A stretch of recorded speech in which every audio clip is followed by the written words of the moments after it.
समाचारका सहप्रायोजक हाम्रो पसल अ युनाइटेड मनी ट्रस्ट। नमस्कार। सम्पूर्ण विश्वमा छरिएर बसेका हाम्रा केटिभीका दर्शकहरूलाई म उमेश परियारको पक्षबाट हार्दिक अभिवादन। एक कदम जिन्दगीतर्फ।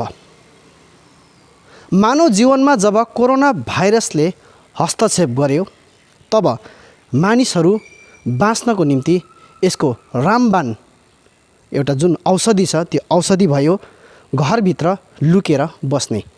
कोरोना भाइरसको लडाइँसित डराएर कोरोना भाइरससित लडाइँ गर्न नै डर मनमा राखेर घरमा नै लुकेर बस्नुपर्ने एउटा रामबाण औषधि थियो कोरोना भाइरससित। मानिसहरू घरभित्र थुनिएर बसे। घरभित्र थुनिएर बस्दा बस्दा एउटा सिङ्गो मानिसको गोजीदेखि देशको अर्थतन्त्रसम्म भूकम्प आयो। यो कोरोनाले भूकम्प मचायो र त्यसैले मानिसहरू कोरोना सँगसँगै अर्को युद्धसित पनि लड्न थाले। त्यो हो भोक। हजुर, भोकभन्दा ठुलो रोग हुन्न भन्ने मानिसहरूको सोच लिएर नै मानिसहरू सडकमा निस्कन थाले। सरकारको जुन नियम कानुनहरूलाई तोडेर मानिसहरू अघि आउन थाले, बजारमा निस्कन थाले। सरकारले पनि यस युद्धलाई बिस्तारो बिस्तारो यस युद्धको दोरीलाई बिस्तारो बिस्तारो ढिला गरे र विभिन्न राज्य अनि विभिन्न ठाउँबाट मानिसहरू आफ्नो घर फर्किन थाले। एउटा राज्यदेखि अर्को राज्यमा मानिसहरू आउजाउ गर्न थाले। सँगसँगै यो प्रक्रिया हुनाले राज्यमा पश्चिम बङ्गाल राज्यमा फेरि कोरोना भाइरसको सङ्क्रमण बढ्दै गयो। हिजो मात्रको घटना हो। जो अहिलेसम्मको सिक्किम राज्य कोरोना भाइरसको सङ्क्रमणदेखि मुक्त थियो। अहिलेसम्म सिक्किममा कोरोना भाइरस पसेको थिएन। जब सरकारले एउटा राज्यबाट अर्को राज्यमा मानिसहरू जान सक्छन् भन्ने ध्येयले रेल बस यात्रा चालु गरे बापत सिक्किममा पनि यसरी बाहिरबाट आएका एक युवक, दिल्लीबाट आएका एक विद्यार्थी जब सिक्किम पसे उनीभित्र कोरोना पनि पसे। यस्तै विभिन्न गाउँहरूमा विभिन्न समस्याहरू छन्। यसरी बाहिरबाट आउने मानिसहरूले कोरोना लिएर आएको छ भन्ने मानिसहरूकोमा आशंका पनि छ, भय पनि छ। स्वाभाविक हो यो कुरा। हामीमा पनि डर छ, किनकि कोरोना आउने भनेको बाहिरबाट नै हो। चाइनाको वुहान सिटीबाट सुरु भएको यस भाइरसको आक्रमण अहिले विश्वमा नै छरिएर बसिएको छ। र सवाल एउटा यहाँ के आउँछ भने सरकारले जब अहिले यसरी छुट दियो, यातायात व्यवस्था सञ्चालन गर्न थालियो, मानिसहरू एक ठाउँदेखि अर्को ठाउँ जान थाले, कोरोनाको सङ्क्रमण पनि बढ्दै गयो। यो बढ्दै गरेको अवस्थामा के सरकार अब यो कोरोनाको जुन सङ्क्रमण बढ्दै जान्छ हरेक क्षेत्रमा, यससित मानिसहरूलाई बचाउन जुन गर्नु चाल्नुपर्ने पहल छ, जुन सरकारको तत्परता छ, के सरकार सठिक रूपमा छ त भन्ने सवाल विभिन्न ठाउँमा उठिरहेको छ। हजुर, यस्तै सवाल पनि कालीझोडामा जो म यहाँ छु, हाइवे 10 कालीझोडामा, जो GTA 32 नम्बर समष्टि अन्तर्गत लाटपन्चर सिटोङ समष्टि अन्तर्गत पर्दछ। यहाँ पनि यस्तै एउटा घटना भयो। दिल्लीबाट एकजना मजदुर, एकजना युवक चन्द्र विश्वकर्मा केही दिन अघि मात्र घर आइपुगे, कालीझोडा आइपुगे। उनी जब घर पसिसकेपछि उनलाई अहिले समाजका केही मानिसहरू मिलेर उनलाई एउटा क्वारेन्टाइनमा राख्ने व्यवस्था सठिक रूपमा मिलाइएको छ। तर जब चन्द्रे घर कालीझोडा आयो भनेदेखि जब हल्ला फैलियो तब मानिसहरूमा एउटा आतङ्क फैलियो। चन्द्रेले भाइरस लिएर आएको छ। चन्द्रे क्वारेन्टाइनमा बसेको छ, चन्द्रे भाइरस लिएर आएको होइन। मानिसहरूमा एउटा भय थियो। अनि कता कता सुन्नमा पनि आयो चन्द्रलाई गाउँबाट बाहिर गर्नुपर्छ, यहाँ बस्नु दिनु हुँदैन भन्ने ध्येयले सम्पूर्ण कालीझोडा थुप्रिएका थिए। जहाँ चन्द्रलाई क्वारेन्टाइनमा राख्ने थियो त्यस जग्गामा थुप्रिएका थिए। यो एउटा अचम्मको कुरा हो कि यो बेला बाहिरबाट आएका मानिसहरूलाई आशंका गरेर गाउँबाट खेद्ने, कि उसलाई सुरक्षित राख्ने या गाउँलाई पनि सुरक्षित बनाउने यो व्यवस्था अपनाउनु पर्ने हो। यहाँ विभिन्न थरीका पार्टीका लिडरहरू छन्।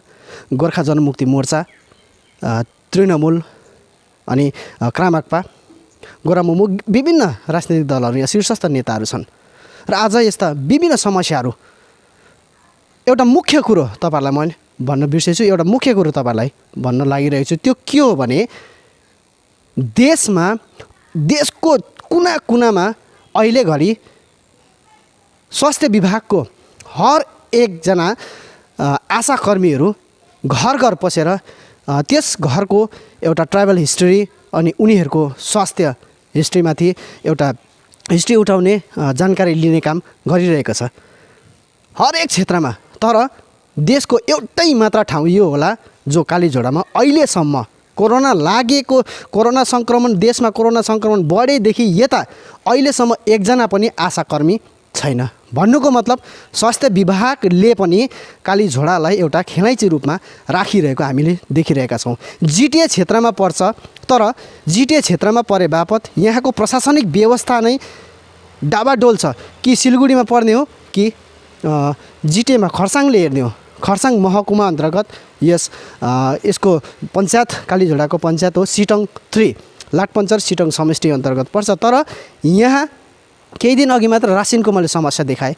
पहाडको कोटाको रासिन पाउँदैन, यहाँ मधेसको कोटाको रासिन आउँछ जबकि यो जिटिए हो। अनि यहाँ हेल्थ विभाग कहाँको छ? हेल्थ विभागको त्यो टुङ्गै छैन। यस सम्बन्धी आज हामी कालीझोडाका केही शीर्षस्थ नेताहरूसित पनि कुराकानी गर्न लाग्नेछौँ। त्यसभन्दा अघि हामीले खर्साङ बिडिओसित पनि फोन मार्फत कुराकानी गरेका छौँ। आउनुहोस् सर्वप्रथम ती भिडियोसँग यस स्वास्थ्य सम्बन्धी के कुराकानी भयो त त्यो पहिले सुनौँ। सर एक्चुअली प्रॉब्लम क्या है, अभी मैं कालीझोड़ा पे हूँ।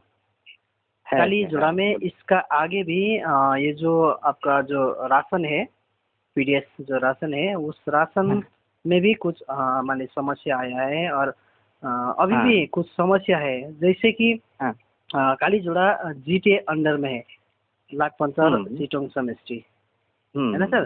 तो जैसे जीटीए का अंडर से जो माने यहाँ पे सुविधा यहाँ के गाउँलेवासी माने जिससे गांव के लिए जो सुविधा पाना चाहिए वो सब सुविधा अभी तक नहीं है।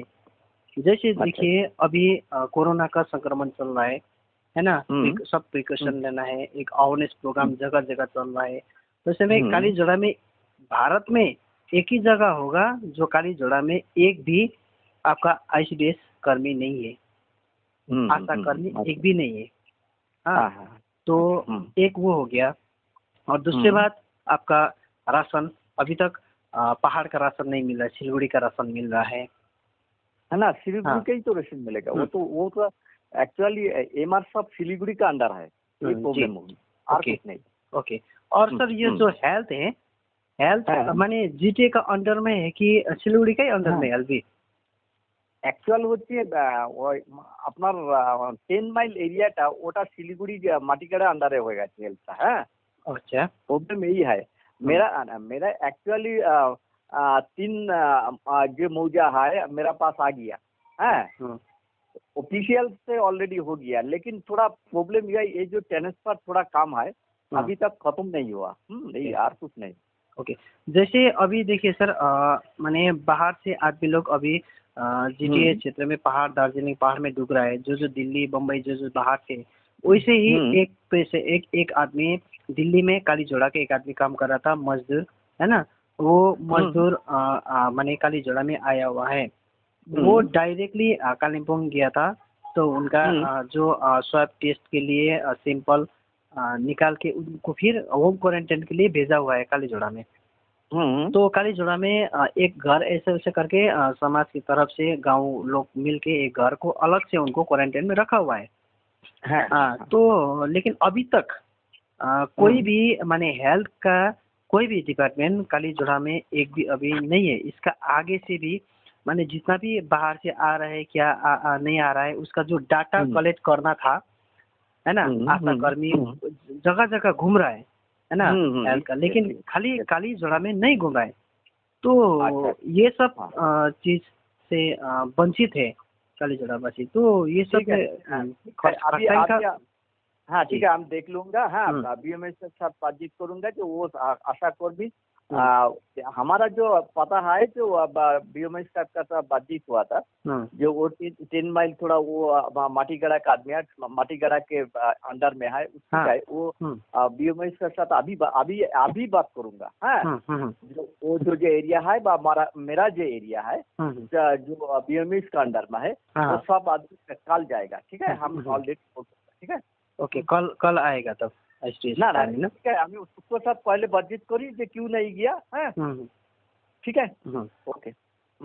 तो मैं जो आपका ये जो मटीगढ़ा जो हेल्थ का है, वो एक हेल्थ असिस्टेंट है, उनसे भी मैं बात किया था दिन में। उनका सेवक में इंचार्ज है, सेवक में उनका एक हॉस्पिटल है, वहाँ तक वो आता है। ठीक है, अभी तक क्या हो रहा है, वही काली जोड़ा में भी उनको ही देखना पड़ रहा है। लेकिन वो बोल रही है कि मैंने काली जोड़ा जीटी का अंदर में है, लेकिन मटीगढ़ा अभी हेल्थ मटीगढ़ा देख रहा है। तो मटीगढ़ा से हम लोग काली जोड़ा नहीं भेजता है, तो मैं ही खुद अपना गाड़ी भाड़ा से यहाँ पे आके मैं वो लोगों में जैसे पोलियो लगाना हो, अभी भी बच्चा हुआ है किसी का, उनको टीकाकरण करना हो, है ना, इंजेक्शन वगैरह देना है, वो सब मैं अपना मैंने गाड़ी भाड़ा दे के मैं जाके वो लोगों में दे रहा हूँ सब बच्चा लोग को, बोल के उनका भी एक मैंने समस्या है, वो भी एक मैंने रखा हुआ है समस्या मेरे ऊपर मतीगढ़ा से भी। तो हम लोग चाहते हैं जैसे देखिए सर, जीटे का अंडर में है ना, यहीं से आपका 3 किलोमीटर ऊपर करमट में, वहाँ पे लाटपंचर में ऑलरेडी हेल्थ का टीम बैठा हुआ है। वहाँ से ट्रीटमेंट के लिए आता है सर, लेकिन वहाँ से 3 किलोमीटर यहाँ पे काली जोड़ा में है ना, जीटी अंडर होके ही वही समष्टि पड़ता है, फिर भी नहीं आ रहा है सर। ठीक है, ये सब चीज हो रहा है। ठीक है, आप हमारे पास तो इन्फॉर्मेशन आ गया। ठीक है, हम देख लूंगा। ठीक है, ओके, थ्याङ्क यू। हजुर, अहिले हालैमा यहाँले सुन्नुभयो जुन अडियो क्लिप थियो, त्यो खरसाङ भिडियोको अडियो क्लिप हो, जो हामी उनीसित हिजो कुराकानी गरेका थियौँ।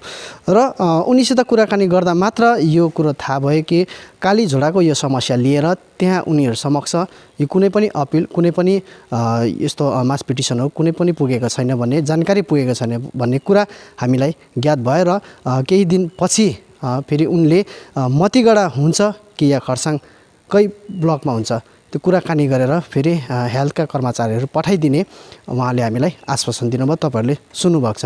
र यसरी आज हामी कालीझोडाका विभिन्न राजनैतिक दलका लिडरहरूसित कुराकानी गर्नेछौँ। आउनुहोस् पहिले उनीहरूसितको म परिचय गराउनेछु। हजुर, यसरी यहाँ हुनुहुन्छ क्रान्तिकारी मार्क्सवादी कम्युनिस्ट पार्टीका केन्द्रीय सदस्य अरुण घतानीज्यू, तपाईँलाई केटिभीमा स्वागत छ। धन्यवाद, नमस्कार। हजुर, यसरी नै तृणमूल काङ्ग्रेस पार्टीका यहाँ नेतृत्व हुनुहुन्छ बलवीर तामाङज्यू, तपाईँलाई। हजुर, अर्को यसरी नै व्यक्ति हुनुहुन्छ हामी समक्ष गोर्खा जनमुक्ति मोर्चाका यी दुईजना हामी समक्ष नेता हुनुहुन्छ। गोर्खा जनमुक्ति मोर्चा विनय खेमाका यहाँ 2 गुटकै लिडरहरू हुनुहुन्छ। हजुर, यहाँलाई फेरि पनि हामी स्वागत जनाउँदछौँ केटिभीमा। र यसरी हामी क्रान्तिकारी मार्क्सवादी कम्युनिस्ट पार्टीका अरुण घतानीज्यूसित उनीसित हामी पहिले यहीँ लस्करै उनको पक्षबाट कुराकानी गर्दै सम्पूर्ण प्रश्नहरू हामी यहाँ राख्नेछौँ। विशेष जुन प्रश्न हामी राख्नेछौँ सबै व्यक्तिहरूलाई राख्नेछौँ र तपाईँहरूले पनि यसको एउटा छोटकरीमा सठिक जवाब दिनुहुन्छ भने म आग्रह गर्दछु।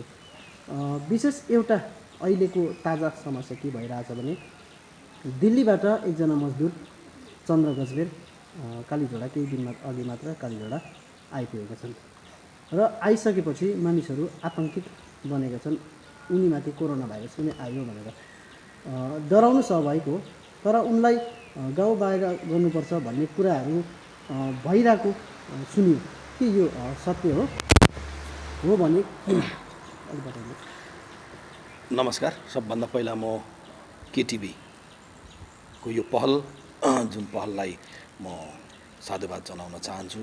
मानिसले विशेष गरेर यो कोरोना भाइरसको जुन चाहिँ इन्फेक्सन सुरु भयो के अरे यो लकडाउन सुरु भइसकेपछि नै विभिन्न प्रकारले कालीझोडाको समस्याहरू बारेमा अवगत गराइराख्नु भएको छ। यसको निम्ति म केटिभी र उमेश भानिजलाई म व्यक्तिगत रूपमा पनि म धन्यवाद दिन चाहन्छु। र यो जुन प्रश्न उठ्यो है, हाम्रो एकजना प्रवासी मजदुर भनौँ है, हाम्रो गाउँको छोरा चन्द्र गजमेर जो दिल्लीमा कार्यरत थिए, उनी घर आउने कुरा भइसकेपछि अब हामीले त्यो जानकारी पायौँ घर आउँदैछ ऊ भन्ने कुरा पाइसकेपछि नै अब कसरी उसलाई यहाँ व्यवस्थापित गर्नुपर्ने भन्ने कुरा थियो। सुरुमा ऊ ट्रेनमा आउने कुरा थियो, ट्रेनको टिकट भएन अथवा मिलेन के भन्ने कुराहरू हामीले सुन्यौँ। व्यवस्थापनको त समस्या थियो, तर व्यवस्थापनको निम्ति हामीभन्दा पनि पहिला जिम्मेवार यो हेल्थ डिपार्टमेन्ट अथवा हाम्रो जुन जिटिए प्रशासन छ, जिटिए प्रशासनको हुनुपर्ने हो व्यवस्थापनको निम्ति। अन्तमा कहीँबाट पनि भएन अथवा होम क्वारेन्टाइनको व्यवस्था आइपर्दाखेरि पनि परिवारसँग सरसल्लाह गरेर व्यवस्थापन मिलाउनु पर्ने हो। तर उहाँबाट उहाँबाट आइसकेपछि म तपाईँलाई विस्तृत रूपमै मैले पाएको जानकारी अनुसारको कुरा म यहाँ बताउन चाहन्छु।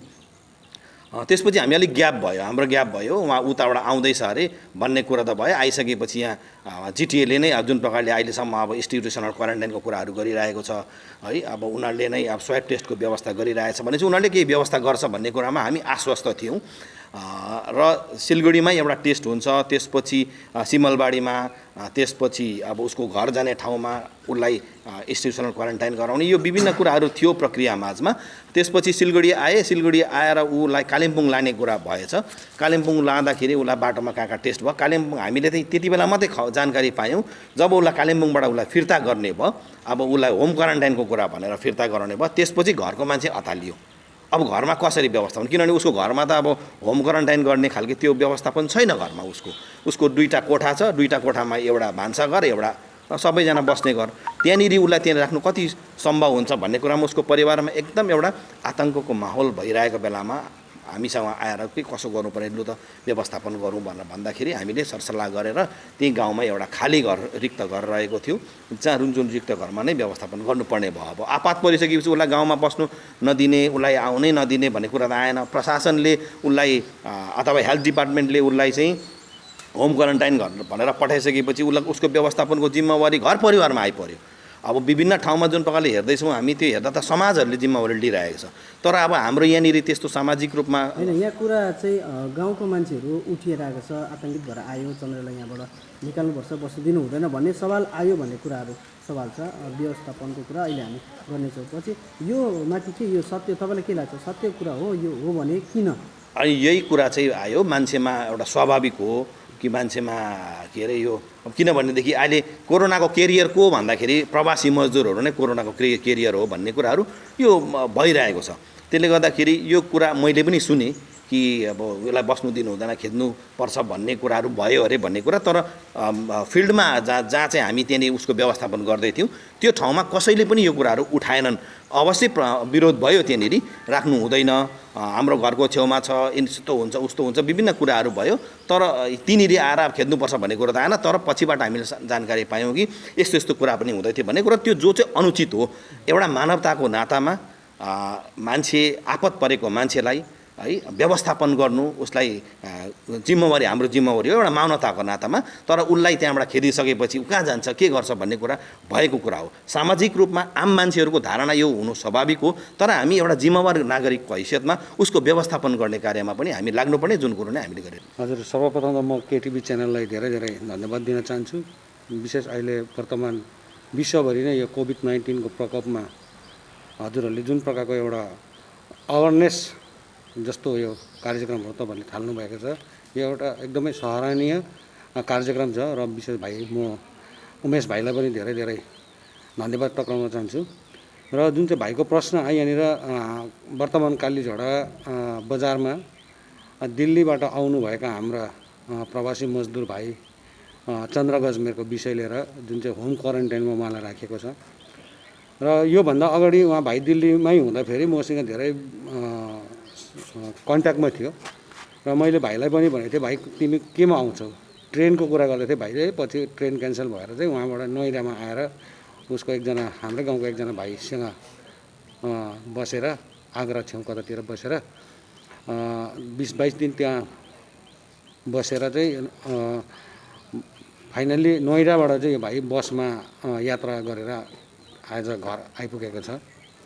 र भाइको जुन चाहिँ एउटा मैले भाइलाई जुन चाहिँ देखेको छु र हेरेँ पनि, र भाइको भनाइहरू हिजोसम्म मात्र पनि म बात मारेँ भाइसँग पनि, र एकदमै ऊ कन्सियस छ यो विषय लिएर, कोभिड-19 विषय लिएर। र यसमा हाम्रो गाउँको मान्छेलाई चाहिँ म के भन्न चाहन्छु भनेदेखिलाई, विशेष चन्द्र भाइदेखि चाहिँ गाउँको मान्छे चाहिँ अब त्यति आतङ्कित हुने कुनै यो सरोकार छैन। र एउटा प्रश्न आयो भाइलाई अघि यहाँ जुन चाहिँ प्रश्न गर्नु हुँदै थियो कि चन्द्र गजमेरलाई चाहिँ गाउँबाट निकाल्नुपर्छ भन्ने कुरा, त्यो यो चाहिँ अनावश्यक कुराहरू हो। यद्यपि मान्छेमा त्यो एउटा सन्तास फैलिरहेको छ कोभिड-19। अघि यहाँ हाम्रो अरुणज्यूले भनेको जस्तो अब बाहिरबाट आउने मान्छेले नै यसलाई केयरिङ गर्दैछ होइन। कोभिड-19 चाहिँ अब चन्द्र गजमेर हाम्रो गाउँमा आयो र यो गाउँमा कतै हुनसक्छ भन्ने एउटा मान्छेलाई एउटा त्यो एउटा भइरहेको छ भयो। तर जहाँसम्म लाग्छ अब अस्तिको दिन मात्र सिलगढीमा आइसकेपछि भाइलाई सिमलबाडी त्यहाँ क्वारेन्टाइन सेन्टरमा लगेर सुकुना हेल्थ डिपार्टमेन्टले उसलाई त्यहाँनिर के गर्ने कामहरू गरेको छ। त्यहाँबाट मैले उसलाई भनेको थिएँ, तिमी भाइ सिलगढी आउने बित्तिकै कुन प्रकारले हुन्छ, जस्तो प्रकारले हुन्छ तिमीले मसँग कन्ट्याक्ट गरिहाल्नु, र तिम्रो होम क्वारेन्टाइन यदि हेल्थ डिपार्टमेन्टले होम क्वारेन्टाइनको एउटा लेटर दियो भने पनि यहाँ होम क्वारेन्टाइनको व्यवस्था हामीले गर्नुपर्नेछ। यदि तिमीलाई होइन अहिले जिटिएले पनि होम क्वारेन्टाइनको व्यवस्थाहरू थुप्रै जग्गा गरिसकेको छ, र जिटिएले पनि राम्रो तरिकाले आज यो पहाडमा अब यो कोभिड-19 विषय लिएर मान्छेलाई जागरुकता फैलिसकेको छ है। र यो विषयमा म अनित थापाज्यूलाई पनि धन्यवाद दिन चाहन्छु। किन कारण भने अब प्रवासी मजदुरहरू जति पनि हाम्रो बाहिर बस्नु भएको प्रवासी मजदुरहरू छ, उहाँहरूलाई घर फर्काउने एउटा उहाँले एउटा जुन चाहिँ अभियान लगाइरहेको छ, उहाँलाई धेरै धेरै धन्यवाद दिन चाहन्छु। साथसाथै र मेरो गाउँको मान्छेलाई चाहिँ चन्द्र भाइसँग चाहिँ कुनै प्रकारको पनि आतङ्कित हुने डर छैन। र जुन प्रकारको अघि मेसेज भाइले मलाई सोध्नु भयो कि यहाँबाट खेदाउने, यस्तो खेदाउने कुरा चाहिँ मेरो कानमा आइसकेको छैन। यदि कसैले पनि यस्तो कुरा गरेको छ भने चाहिँ यो नगर्नुहोस्। तपाईँहरूलाई म गाउँवासीलाई म यो अनुरोध गर्न चाहन्छु, कोही पनि बिचरा अब कमाउनु लागि बाहिर गएको हो र आजको यो कोभिड-19 को कारणले आतङ्कित बनेर घरमै अब परिवारसँग बाँच्छु जिउँछु भनेर इच्छा राखेर जो पनि आउँछ उहाँहरूलाई चाहिँ हामीले वेलकम गर्नै पर्छ, तर व्यवस्था अनुसार। र अब यहाँनिर हेल्थ डिपार्टमेन्टको पनि आफ्नो यो सरकारी मिसिनेरीहरू पनि कतिवटा कुरा हुनसक्छ यहाँनिर ढिलाइ पनि। विशेष भाइले जुन चाहिँ अघि प्रश्न गर्दै थियो, प्रश्नमा एउटा हाम्रो गाउँको एकजना भाइ जो चाहिँ अब दिल्लीमा काम गर्नुको लागि गएको थियो, र ऊ अहिले फर्केर आएको स्थितिमा गाउँको मान्छेले उसलाई निकाल्नुपर्छ भन्ने एउटा कसैले चर्चा भएको कुरा। सायद यो यस्तो विषय चाहिँ मैले सुनेकै छैन अहिलेसम्म। तर यति चाहिँ हो, अब अघि हाम्रो यहाँ साथीहरूले पनि भन्दै थियो कि कोभिड-19 यसको सङ्क्रमण, यो सङ्क्रमण चाहिँ कसरी आउँछ भन्दाखेरि चाहिँ प्रवासीहरू जो हामी यहाँ छौँ, हामीमा नै अब यो सङ्क्रमण सर्दैन, तर हामीमाथि सङ्क्रमण सर्ने भए चाहिँ कहाँबाट हुन्छ भन्दाखेरि बाहिरबाट जो मानिसहरू आएको छ। तर अवश्य दिल्लीबाट कोही आउँदाखेरि भयको वातावरण भएको हुन्छ। त्यो भएको वातावरणमा के हो सोधी खोजी गर्नु मान्छे जम्मा भएको त्यस्तो सुने, मैले सुनेको भरमा हो। अनि त्यो भाइसँग र उसको परिवारसँग ऊ आउनुभन्दा 2-3 दिन अगाडिदेखिको सम्पर्क हुँदै थियो मेरो पनि, र मैले पनि त्यही परामर्श दिएँ। परामर्श दिँदाखेरि जो यसको प्रशासनिक व्यवस्थाहरू छ यो कोभिड-19 लिएर यस क्षेत्रमा र यो हाम्रो अब भेलीमा भनौँ अब यो क्षेत्रमा को मानिसहरू या त कुन संस्थाहरू यसमा अग्रिम रूपमा काम गर्दैछ। सर्वप्रथम त भाइलाई आएर भाइले पनि उसै गर्यो, आएर सिलगढीमा आयो। सिलगढीमा आएर जिटिएको पक्षबाट जो त्यहाँनिर हेल्प डेस्कहरू बसेको थियो त्यो हेल्प डेस्कसँग उसले परामर्श गर्यो। त्यहाँ परामर्श गरिसकेपछि फेरि उता के सुकुनापट्टि या त दार्जिलिङ क्षेत्रको उनीहरूको अधीनमा पर्छ र उनीहरूले लिएर जाने स्थितिमा फेरि एड्रेस सोध्यो भाइले। एड्रेस सोद्धाखेरि कालीझोडा भन्दा ओ कालीझोडा त त्यसो भए यता कालेबुङ क्षेत्रमा पर्छ भनेर उसलाई कालेबुङ क्षेत्रपट्टि नै पठायो। आउँदा परिवारसँग पनि त्यो सम्पर्क हुँदै थियो, कोही भेटेन भने पनि कमसेकम पुलिसलाई पनि खबर गरिदिने र कुनै क्षेत्रबाट यो उनीहरूको सरकारी रूपमा उसको प्रशासनिक रूपमा के व्यवस्था हुन्छ त्योपट्टि नै लागोस् भन्ने उसको पक्षबाट या त उसको परिवारको पक्षबाट या त हामीले पनि सहयोग गरे अनुसार त्यही क्षेत्रमै काम गरिरहेको छ। त्यही क्षेत्रमा जुन चाहिँ सिस्टम छ त्यो सिस्टमको आधारमै गएको रहेछ। तर त्यो सिस्टमको आधारमा पुगेर पनि त्यहाँनिर छैन र उसलाई एउटा सिम्पल एउटा टेस्ट लिएर फर्मल टेस्टहरू लिएर घरमा क्वारेन्टाइन बस्नु भनेर भनेपछि ऊ कहाँ जान्छ? अवश्य उता दिल्लीबाट आएपछि यहाँ घरमै आउँछ। घरमा आएपछि यहाँ हाम्रो व्यवस्था हुन्छ, हामीले एउटा के जोगाड गर्नुपर्ने हुन्छ। अवश्य अहिले के गरेको छ त्यहाँनिर एउटा खाली घरमा राखेर त्यहाँ गरेको छ। अब हामी सबैको के आवश्यकता पर्छ भने गाउँलेहरू पनि उता अलिक अलग्गै राख्ने र जतिसक्दो त्यहाँनिर सेनिटाइजको सिस्टमहरू अलिक बाहिरतिर गर्ने उसलाई त्यो व्यवस्थाहरू चाहिँ हामीले गरिदिनु सक्नु पऱ्यो। किनभने हाम्रो गाउँको छोरो हो, गाउँको भाइ हो। अब यहाँ हामीले पनि सराहना दिएन भने कहाँ जान्छ? त्यो अवश्य त्यो नजाने कुरो। तर म यो कुरोलाई चाहिँ नकार्छु कि यो माने यो एउटा ह्युमर होला, तर कुनै व्यवस्थाले कसैले उसलाई गाउँबाट निकाल्नुपर्छ भन्ने कुरोहरू चाहिँ अब मेरो नलेजमा चाहिँ छैन यो कुरो। र यो विषय लिएर त मैले पनि यो भाइलाई जुन चाहिँ दिल्लीबाट आए भाइ र यहाँ अब कालिम्पोङबाट चाहिँ फर्काएर है हाम्रो गाउँमा जुन आए भाइ र मैले त यो भाइलाई यहाँबाट गाउँबाट खेद्नुपर्छ, यहाँबाट हराउनुपर्छ भन्ने कुरो सुनेको थिइनँ। एउटा कुरो के भने यो जुन चाहिँ अहिले यो कोरोना जुन भाइरस छ है यो छ यसलाई चाहिँ हामी आफै सचेत छौँ र आफै सचेत हुनुपर्छ। र यो भाइलाई जुन चाहिँ एउटा अब उसको एउटा अब यहाँ अहिले क्वारेन्टाइनमा जुन चाहिँ त्यो राखेको छ उहाँदेखि हामी अलिकति अलग भएर बस्ने है। उहाँलाई अब हामीले छिटो दूर गर्ने कुरा आउँदैन। अनि यो अब जुन चाहिँ अहिले भाइले भन्दैछ है यो अब गाउँबाट खिच्नुपर्छ हटाउनुपर्छ भन्ने यो त अलिक मैले पनि सुन्नु त र मैले अहिले भर्खर यहाँ मात्रै सुनिरहेको छु। अनि यस्तो कुरा गर्नु पनि हुँदैन पनि, किनभने ऊ मेरो आफ्नो जुन चाहिँ व्यवस्था त्यो अवस्था थियो है त्यो अवस्था अनुसार भाइ पनि परदेश गएको थिए र आफ्नो है बालबच्चा फ्यामिलीको लागि परदेश गएको थियो र परदेशबाट अहिले जुन चाहिँ आएको छ है उहाँ आफ्नो समस्या जुन चाहिँ छ अहिले त्यो समस्यालाई हामी गाउँले बासी सबैजना भएर नै अहिले उहाँलाई अहिले गर्नुपर्छ। अहिले जुन चाहिँ यहाँ साथीहरूले गर्दैछन् उहाँ अहिले भाइलाई जुन चाहिँ अहिले क्वारेन्टाइनमा राखेको छ जसले गर्दैछ। अनि उहाँ साथीभाइलाई पनि है म भन्छु है मेरो पर्सनलबाट धन्यवाद छ उहाँलाई पनि। र अहिले जस्तो हामी त उहाँ गएर त्यहाँ गएको छैन पनि देखेको छैन पनि। तर अब जुन चाहिँ भाइले साथीभाइले जुन चाहिँ गर्दैछन् एकदम मेरोबाट धेरै धेरै धन्यवाद। हजुर, अहिले सवाल आयो दिल्लीबाट आएको एकजना व्यक्तिले कोरोना लिएर आएको छ र उसलाई लिएर आएको छ भने एउटा सङ्ख्यामा हर जग्गा क्वारेन्टाइनमा यसरी राखिँदैछ बाहिरबाट आएको मानिसहरूलाई। तर हामीले यहाँ देखिरहेका छौँ कि छेउैको हाम्रो सहर सिलगढीमा अहिले दिनदिनै कोरोना सङ्क्रमण फैलिएर गइरहेको छ। हाम्रो यी गाउँकै तल्लोपट्टि हेरौँ एउटा परियोजना प्रोजेक्ट चलिरहेछ एनएचपिसीको विद्युत परियोजना प्रोजेक्ट चलिरहेछ, जहाँ सुन्न आइरहेको छ कि सिलगढीबाट अहिले डेली 3 गाडी कर्मचारीहरू अधिकारीहरू आउजाउ गर्छन् र सँगसँगै यहाँका उच्च अधिकारीहरू पनि सिलगढीबाट नै आउजाउ गरिरहेका छन्। र सिलगढीबाट के दिल्लीबाट आउने मान्छेलाई कोरोना लाग्न सक्छ भने सिलगढीबाट जुन हिसाबमा सिलगढीमा फैलिरहेछ कि ती व्यक्तिहरूमाथि कोरोना लाग्दैन होला कि उनीहरूलाई उनीहरूको सुरक्षामाथि एनएचपिसीले अनि गाउँलाई सुरक्षा राख्नुपर्ने व्यवस्थामाथि के पहल चालिरहेको होला? अब यो मैले अघि पनि भने तपाईँको जुन कोभिड-19 को भाइरस छ यो भाइरस चाहिँ आफै आउँदैन, लिनु जानुपर्छ। हामी लिनु गयो भने चाहिँ ऊ आउँछ, हामी बसिरह्यो भने कहीँ आउँदैन। त्यसैले गर्दाखेरि नै भारत सरकारले लकडाउनको घोषणा गरेको हो। तर लकडाउनलाई केन्द्र सरकारको मेसिनेरिजले राज्य सरकारको मेसिनेरिजले कसरी अब त्यसलाई पालन गरिरहेको छ यो एउटा शङ्काको विषय, यो एउटा चर्चाको विषय पनि छ। अब एकातिर केन्द्र सरकारले लकडाउनको घोषणा गर्छ, अर्कोतिर केन्द्र सरकारकै अधीनस्थमा रहेको विभागहरूलाई स्पेसल पर्मिट गरेर छुट दिएर मिनिस्ट्री अफ होम एफेयर्सले यसको त्यो सञ्चालन गरिरहेको छ। अब यहाँ दुईवटा मुद्दा छ, एउटा त अब कोभिड-19सँग लड्ने, अर्को र लकडाउन, अनि अर्को छ देशको इकोनोमिक कन्डिसन, अर्थव्यवस्था। र यो अर्थव्यवस्थालाई सुदृढ पार्नु पनि देशको एउटा समस्या हो। अब यसको निम्ति सचल हुनुपर्ने पनि एउटा कुरा हो। तर जहाँसम्म हाम्रो गाउँको कुरा छ है त्यो ठुलो कुरा छ, त्यो जग्गामा अर्को प्रकारले डिस्कसन गरौँला। जहाँसम्म गाउँको कुरा छ, अब सुरुमा एनएचपिसीका अधिकारीहरू चाहे सायद 40 दिनसम्म चाहिँ यहाँका लोकल उनीहरूको अफिसरहरू अथवा यहाँ नै उहाँको बस्ने अधिकारीहरूले नै लिएर काम सञ्चालन गरिरहेका थिए।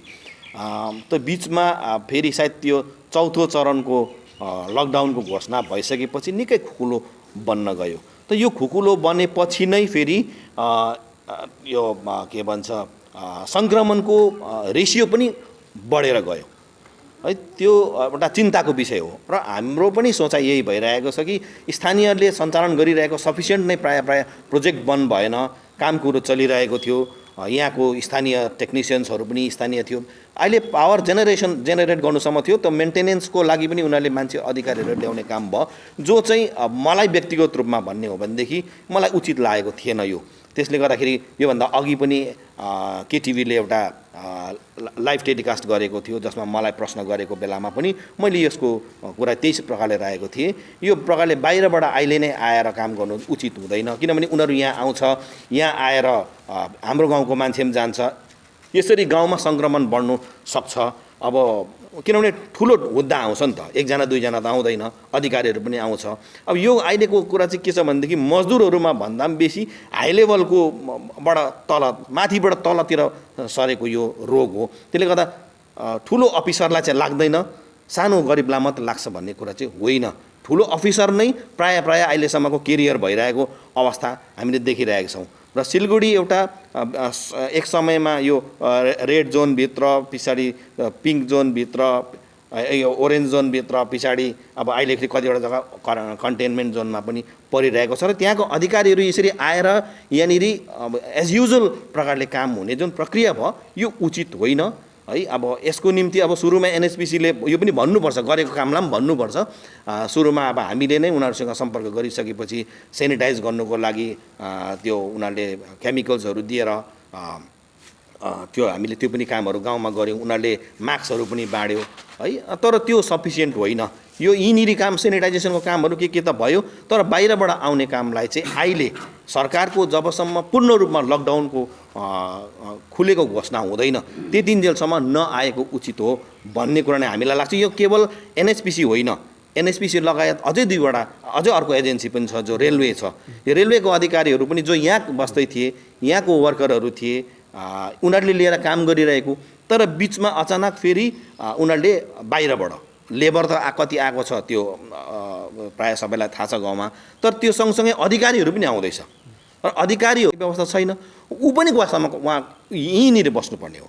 चाहे त्यो एनएचपिसीको इन्जिनियर, चिफ इन्जिनियर होस् अथवा कुनै पनि अधिकारी होस्, चाहे रेलवेको कुनै पनि अधिकारी होस्, यहाँ आएर उसले काम गर्छ भने ऊ पनि यहाँ बसेर 14 दिनको क्वारेन्टाइनमा, किनभने नियम सबलाई बराबर लागू हुनुपर्छ, त्यसरी हुनुपर्ने त्यो भइरहेको छ नि। यसको निम्ति हामी गाउँको सबै मान्छेहरू सचेत छौँ। आज हाम्रो गाउँको एकजना छोरा दिल्लीबाट आउँदा यति चिन्तित छौँ भने यी अधिकारीहरू यहाँ आएर खुला रूपमा हामी सबैसँग हेलमेल गरेर काम गर्नु भन्ने कुरा पनि सतर्कता अपनाउनु पर्ने हो। यस विषयमा पनि हामीले सामूहिक पहल, अब एनएचपिसीसँग त सबैले गएर यो ठुलो बिरालु छ, यसको घाँटीमा घन्टी भिराउने हाम्रोमा अलिकति अभाव नै हुनसक्छ। यो एउटा सरकारी संस्था हो, त्यसले गर्दा हामी सामूहिक रूपमा यसलाई कसरी पहल गर्न सक्छौँ त्यो काम पनि गरेको उचित हुन्छ भन्ने मलाई लाग्छ। यसरी या बन्द गर्नु मात्रै होइन, या उनीहरू यहीँ बस्नु पनि सक्छ, विभिन्न क्वार्टरहरू बनाइरहेछ है। तर यसरी सिलगढी आउ जाउ गर्नु चाहिँ हुँदैन भन्ने कुराहरू मानिसको गुनासो अघि आइरहेछ कालीझोडावासीको। बारम्बार नै यहाँबाट गाउँबाट मानिसहरू पनि जान्छन् कामहरू गर्न, गुल्मी हुन्छ। तपाईँ के भन्न चाहनुहुन्छ, अहिलेसम्म किन पहल भएको छैन होला? हजुर भाइ, यो कोभिड-19 को कारणले गर्दा फेरि देशव्यापी जुन चाहिँ 23 मार्चदेखिको लकडाउन घोषणा गरेको थियो हाम्रो भारतको प्रधानमन्त्री श्री नरेन्द्र मोदीज्यूले, र तत्कालै हामी केही साथीहरू लिएर एनएचपिसीको म्यानेजमेन्टसँग एउटा बैठक गऱ्यौँ। र सो बैठकमा हामीले उहाँहरूलाई एउटा कुरा राखेको थियौँ, जुन प्रकारले गाउँमा हाम्रो गाउँमा एउटा नेसनल इन्ट्रेस्टको प्रोजेक्ट, यो नेसनल हाइड्रो प्रोजेक्ट यहाँ छ तपाईँको, र यसमा चाहिँ बाहिरबाट साथसाथै तपाईँको धेरै इम्प्लोइजहरू यहाँनिर कामहरू गर्दैछ। र कतिजना मान्छेहरू सिलगढीबाट आउने जाने, कतिजनाको रेसिडेन्सियल उयोहरू सबै सिलगढीतिर फ्ल्याटहरू लिएर बसिरहेको छ उहाँहरूको अफिसरहरू, र यो एउटा चिन्ताको विषय छ। र त्यही कारणले हामीले 23 मार्चको लकडाउनको साथसाथमा फर्स्ट चरणको लकडाउनमै हामीले उहाँहरूलाई सतर्क गराइदिएको थियौँ। मिनिमम मान्छे तपाईँहरूले राखेर यसमा चाहिँ यो प्रोजेक्टलाई चाहिँ सञ्चालन गर्नुहोस्, र सो अनुसार उहाँहरूले त्यो हाम्रो भनाइलाई सिरोपर राख्दै उहाँहरूले त्यो काम पनि गर्यो। साथै यो प्रोजेक्टमा हाम्रो स्थानीय गाउँलेवासीहरू पनि छ, वरिपरि क्षेत्रका, यो प्रोजेक्टदेखिको वरिपरि क्षेत्रका मानिसहरू पनि यहाँ थुप्रै कार्यरत छन् कन्ट्याक्ट बेसिसमा। र उहाँहरूलाई पनि हाम्रो कन्ट्याक्ट बेसिसको लेबरहरूलाई पनि उहाँहरूले के गरे भने त्यो एउटा गाइडलाइन तयारी गरे कि एक दिन सिफ्टिङ गर्दै त्यसरी अब है आज मलाई पठाए सपोज मान्नुहोस् मलाई पठाए काममा भने चाहिँ फेरि भोलि अर्कोलाई त्यस्तो प्रकारले उनीहरूले एउटा सिफ्ट हिसाबले गाइडलाइन तयारी गरेर उहाँहरूले काम गर्दै थियो र अब आयो दोस्रो तेस्रो चौथो चरणको त एकदमै त्यस्तो प्रकारले चलेर गयो आज चौथो लकडाउन सुरु भइरहेको छ र गभर्मेन्ट अफ इन्डियाको जुन प्रकारको गाइडलाइन छ अब के कस्तो प्रकारको गाइडलाइन छ सरकारको त्यो गाइडलाइन मुताबिक उनीहरूले आज यो प्रोजेक्टलाई फेरि हिजो 2-3 दिनदेखि मात्र यहाँ फेरि अब तल सिलगढीबाट थुप्रै अफिसरहरू उनीहरूको ल्याएर प्रोजेक्टमा चलाउने कार्यहरू गरिरहेको छ र जनगुनासो पनि हामी सुन्दैछौँ र अघि यहाँ अरुणज्यूले भने अब बिरालोको घाँटीमा चाहिँ कसले घन्टी मान्ने है र यसर्थ मैले चाहिँ अघि वर्तमान हाम्रो जुन चाहिँ बिडिओ अफिसर छ र उहाँहरू एउटा सरकारी मेसिनरीहरू हो एउटा म्याजिस्ट्रेटहरू हो र हाम्रो तर्फबाट भन्दा नि एउटा सरकारकै तर्फबाट यो कुराहरू चाहिँ अब सरकारी मान्छेकै तर्फबाट कुरा गऱ्यो भने राम्रो हुन्छ भने चाहिँ अघि मैले बिडिओ साहबसँग नि यो बात गरेँ तपाईँले चाहिँ एकदमै इमिडिएटली यो हजुर यो अब हेर्नुहोस् अब यो कुरा चाहिँ अब एनएचपिसीको अधिकारीहरूसँग बसेर बैठक गर्नु आवश्यक छ कारण किनभनेदेखिलाई अब यो उहाँहरूको मान्छे चाहिँ यहाँ डेली आउँदै जाँदै गर्दछ आज सिलगढीलाई रेड जोनमा राखिरहेको छ तर त्यो रेड जोनभित्रको मान्छेहरू यहाँ आएर प्रोजेक्टभित्र काम गर्दै उनीहरू फेरबदल गरिरहेको छ सिफ्टिङ हिसाबले उनीहरूले काम गरिरहेको छ यो आवश्यक कुरा छ गाउँले सम्पूर्ण गाउँले एक हुनुपर्छ र एनएचपिसीलाई कुन प्रकारले हुन्छ हामीले उहाँहरूलाई चाहिँ यो कुरा चाहिँ भन्नु सक्नुपर्छ भन्ने कुरा चाहिँ मेरो छ र यहाँ हामी सबै नै यो आज टिएमसी पार्टीको मात्रै कुरा होइन यो क्रामाकपा पार्टीको मात्रै कुरा होइन यो कोभिड-19ले चाहिँ गोजा मोमोलाई मात्र खान्छ अरू पार्टीलाई खाँदैन र टिएमसीलाई मात्र खान्छ अरू पार्टीले खाँदैन क्रामाकपालाई मात्र खान्छ अरूलाई खाँदैन भन्ने कुरा होइन तर यो चाहिँ आज गाउँको समस्या छ हाम्रो यो गाउँले समस्यामा चाहिँ गाउँले नै एक भएर चाहिँ जानुपर्ने आवश्यक समय आइसकेको छ विनय तामाङले नै भनेका हुन् ती शब्द जो चाहिँ अन्तर मन्त्रालयकोबाट आउनेहरूलाई क्वारेन्टाइनमा राख्नुपर्छ भनेर र यसरी तपाईँहरू एउटा नेतृत्व गर्ने मानिसहरू हुनुहुन्छ जनता कसरी अघि आउँछ जनता एउटा मजदुर हो उनीहरू काम गर्छन् है सुन्नमा आइरहेछ सबै अब तपाईँहरूकै एउटा अन्डरमा कामहरू गर्ने काम छ मजदुरहरू तपाईँहरूले पठायो भने काम गर्ने पठाएन भने काम नगर्ने सवालहरूमा आइरहेछ र यो अवधिमा तपाईँहरूले कुनै यसलाई लिएर पहल नै नचालिरहेको देखिरहेछन् किन चाहिँ होला अब यो एउटा हाइडल प्रोजेक्ट हो विद्युत परियोजना यहाँनिर अहिले हामीले देख्दाखेरि प्रमुख रूपमा विद्युत उत्पादन गर्ने काम मात्रै भइरहेको छ र विद्युत उत्पादन चाहिँ अब आवश्यकै छ किनभने सबै जग्गा बिजुली त चाहिन्छ र यसको लागि पनि हामीले पहिला बात गर्दै एउटा सरकारी गाइडलाइन यिनीहरूलाई आएको छ त्यो गाइडलाइन मुताबिक पहिलातिर त्यसरी काम गर्दै थियो अहिले सुन्दैछु कतिवटा बाहिरबाट पनि आउँदैछ अरे भनेर र यदि त्यो बाहिरबाट आउँदैछ भने त्यसलाई सँगै लिनु जरुरी छ तर त्योभन्दा अगाडिको पहिला कुरा गर्दाखेरि चाहिँ कतिवटा हाम्रै यसमा पनि हाम्रै अन्डरमा पनि कतिपय यहाँ कर्मचारीहरू छ र एनएचपिसीबाटै त्यो कर्मचारीहरूको निम्ति र हामीलाई एउटा गाइडलाइन के तयारी आएको छ भने हामीसँगै पनि जो पनि बाहिरको कर्मचारीहरू यहाँ काम गर्दैछ भने जो घर गएको छ उनीहरूलाई अहिलेसम्म ल्याउने अनुमति छैन दिएको छैन र जो बाहिरदेखिको यहाँ आएर काम गर्दैछ उनीहरूलाई घर जाने अनुमति छैन घर गइसकेपछि उनीहरू फेरि यहाँनिर आउनु पाउँदैन अहिलेसम्म त्यही तरिकाले नै हाम्रो रूपमा चलिरहेको छ र अरू एनएचपिसीहरू सिलगढीबाट आउँदैछ अरे कहाँदेखिको आउँदैछ भने चाहिँ उनीहरू कस्तो स्थितिमा सिलगढीमा छ या त सिलगढी उनीहरूको आफ्नो कम्पाउन्डमा छ कि या त बाहिरी रूपमा छ त्यसलाई जानुपर्ने आवश्यक छ र यो एनएचपिसी भयो अरू सरकारी परियोजनाहरू सञ्चालन गर्नु लागि एउटा सरकारी गाइडलाइन माने अवश्य जारी भएको छ त्यो सरकारी गाइडलाइनलाई मेन्टेन गर्नु लागि चाहिँ यहाँनिर प्रशासनिक व्यवस्थाको आवश्यकता छ नि त यहाँनिर हामीले अहिले हाम्रो रूपले त हामीले टिप्पणी गर्नु मात्र हुन्छ नि र यो के त आन्दोलन एउटा क्रिएट गर्नु मान्छे जनसमूह लिएर जानु भन्ने त्यसरी यो कोभिड-19 को लागि अब हामी सरकारी रूपमा सबैलाई एउटा निर्देशै छ कि हैन सोसियल डिस्टेन्सिङ र सम्पूर्ण व्यवस्थाहरूमा अहिले हामीले जनआन्दोलनको स्थापना गर्नु आवश्यक छैन या त त्यो गैर जरुरी पनि अहिले लाग्छ र अहिले हाम्रो कोसिस यो हुनुपर्छ हामीले प्रमुख रूपमा जो हामी सजगहरू छौँ उनीहरूले हाम्रो क्षेत्रमा सरकारी या त प्रशासनिक व्यवस्था कहाँ छ कसले देखरेख गर्छ उनीहरूलाई देखरेख गराउनु पर्यो या त पुलिस प्रशासनलाई भनेर त्यो सबै रोक्नुपर्ने छ भने त्यो स्थितिमा रोक्नु जरुरी लाग्छ भने रोक्नु पर्यो तर जुन चाहिँ तरिकाले बाहिरबाट जुन चाहिँ एनएचपिसीको आउँदैछ अरे भनेदेखिलाई त्यो गैर जरुरी हो यदि यो बाहिर अवस्था अरू ठाउँमा बसिरहेको छ भने। तर उनीहरूको कम्पाउन्डमा उनीहरू आफ्नो कम्प्लेक्समा वा एनएचपिसीको विद्युत नगरमा छ भने विद्युत नगरमा मेरो एउटा काम यो उठिरहेछ जति सिलगढीको कन्टेनमेन्ट जोनहरू छ त्यो जोनहरूबाट पनि बसोबासो गर्ने यहाँका ती अधिकारीहरू छन् भन्ने कुराहरू आइरहेछ। त्यस्तो हो भने जति सिलगढीको साधारण क्षेत्रमा या त उयसमा पब्लिक प्लेसमा बस्नेहरू छ भने उनीहरूलाई नआउने हामीले व्यवस्था गर्नु पऱ्यो या हामीले एउटा आवाज उठाउनु पऱ्यो र सरकार समक्ष हामीले भन्नु पऱ्यो। उनीहरूलाई पनि एउटा हामीले जानकारी दिनु पऱ्यो कि तपाईँहरूको फल्ना मान्छेहरू चाहिँ यस्तो बाहिरबाट आउँदैछ यो आउनु दिनु हुँदैन भनेर हामीले भन्नु पऱ्यो। त्यसको लागि जो चाहिँ अहिलेसम्म भनेको छैन। हामीले जहाँसम्म हामीले सम्पर्क गर्दाखेरि चाहिँ फर्स्टमा उनीहरूको व्यवस्था उनीहरूको अफिसरहरू जो यहाँनिर छ उनीहरूले गर्ने र एनएचपिसीको लागि तल जुन चाहिँ उहाँबाट बाहिरबाट आउने उनीहरूको कम्प्लेक्सबाट उहाँ छ उहाँबाट विद्युत नगरमा गाडीमा आउँछ र त्यो गाडीमा अरू बाहिरको मान्छे कसैलाई पनि चढ्नु नदिने र एनएचपिसीको उहाँको कम्पाउन्डमा सिलगढी कम्पाउन्डमा बाहिरको कसैलाई पनि इन्ट्री नदिएको स्थिति छ भन्ने कुरा चाहिँ अघि जुन चाहिँ यो 23 जुन चाहिँ लकडाउन भयो सुरु भयो है र त्यस पश्चात हामी एनएचपिसी अफिसमा गएर एनएचपिसी अधिकारीसँग गएर हामी बात गऱ्यौँ। हामीले भन्दाखेरि यो जुन चाहिँ तपाईँहरूको जुन चाहिँ सिलगढीबाट जुन चाहिँ यो सिफ्टमा जुन चाहिँ गाडी चल्दैछ जुन चाहिँ डेली तपाईँ 2 बजे 3 बजे जुन चाहिँ है मान्छे तपाईँको यो कर्मचारी आउनेछ यसलाई चाहिँ तपाईँहरू बन्द गर्नुपर्छ। यो एकदमै हुँदैन। यो हाम्रो सानो गाउँमा यो तपाईँहरूको यो अब यो बाहिरबाट जुन चाहिँ कर्मचारी आउनेछ भोलि दिनमा हाम्रो गाउँमा एउटा ठुलो आपद हुनसक्छ भनेर यो कुरो राख्दाखेरि चाहिँ उहाँहरूले पनि भन्नुभयो र यो हाम्रो कतिवटा टेक्निकली कुरो छ है र अब यहाँ गाउँको मान्छेहरूले कर्मचारी तपाईँको यहाँ गर्नु सक्दैन र त्यो सिटमा जुन चाहिँ हामी मान्छे कम मान्छे ल्याएर चाहिँ हामी चाहिँ यतै प्रोजेक्ट अहिले हामी चलाउँछौँ भने त्यो एउटा एनएचपिसीबाट त्यो हामीलाई एउटा आश्वासन दिनुभएको थियो। अनि त्यो मुताबिक चल्दै थियो र अघि यहाँ बलुजुले भन्छ है हिजो शनिबार होला हिजो हामीले हेर्दाखेरि चाहिँ चाहिँ बसमा एक बस चाहिँ आएको देखेको थियो हामीले तर त्यहाँभन्दा बढी आएको देखेको छैन। तर यदि नै अब त्यस्तो अब हुनु छ अघि श्यामजीले भने चाहिँ अब एनएचपिसीको अब अधिकारीहरू जो कर्मचारीहरू अब यो बाहिर बस्दैछ या उनीहरूको अब कम्पाउन्डभित्र बस्छ त्यो हामीले देखेको छैनौँ।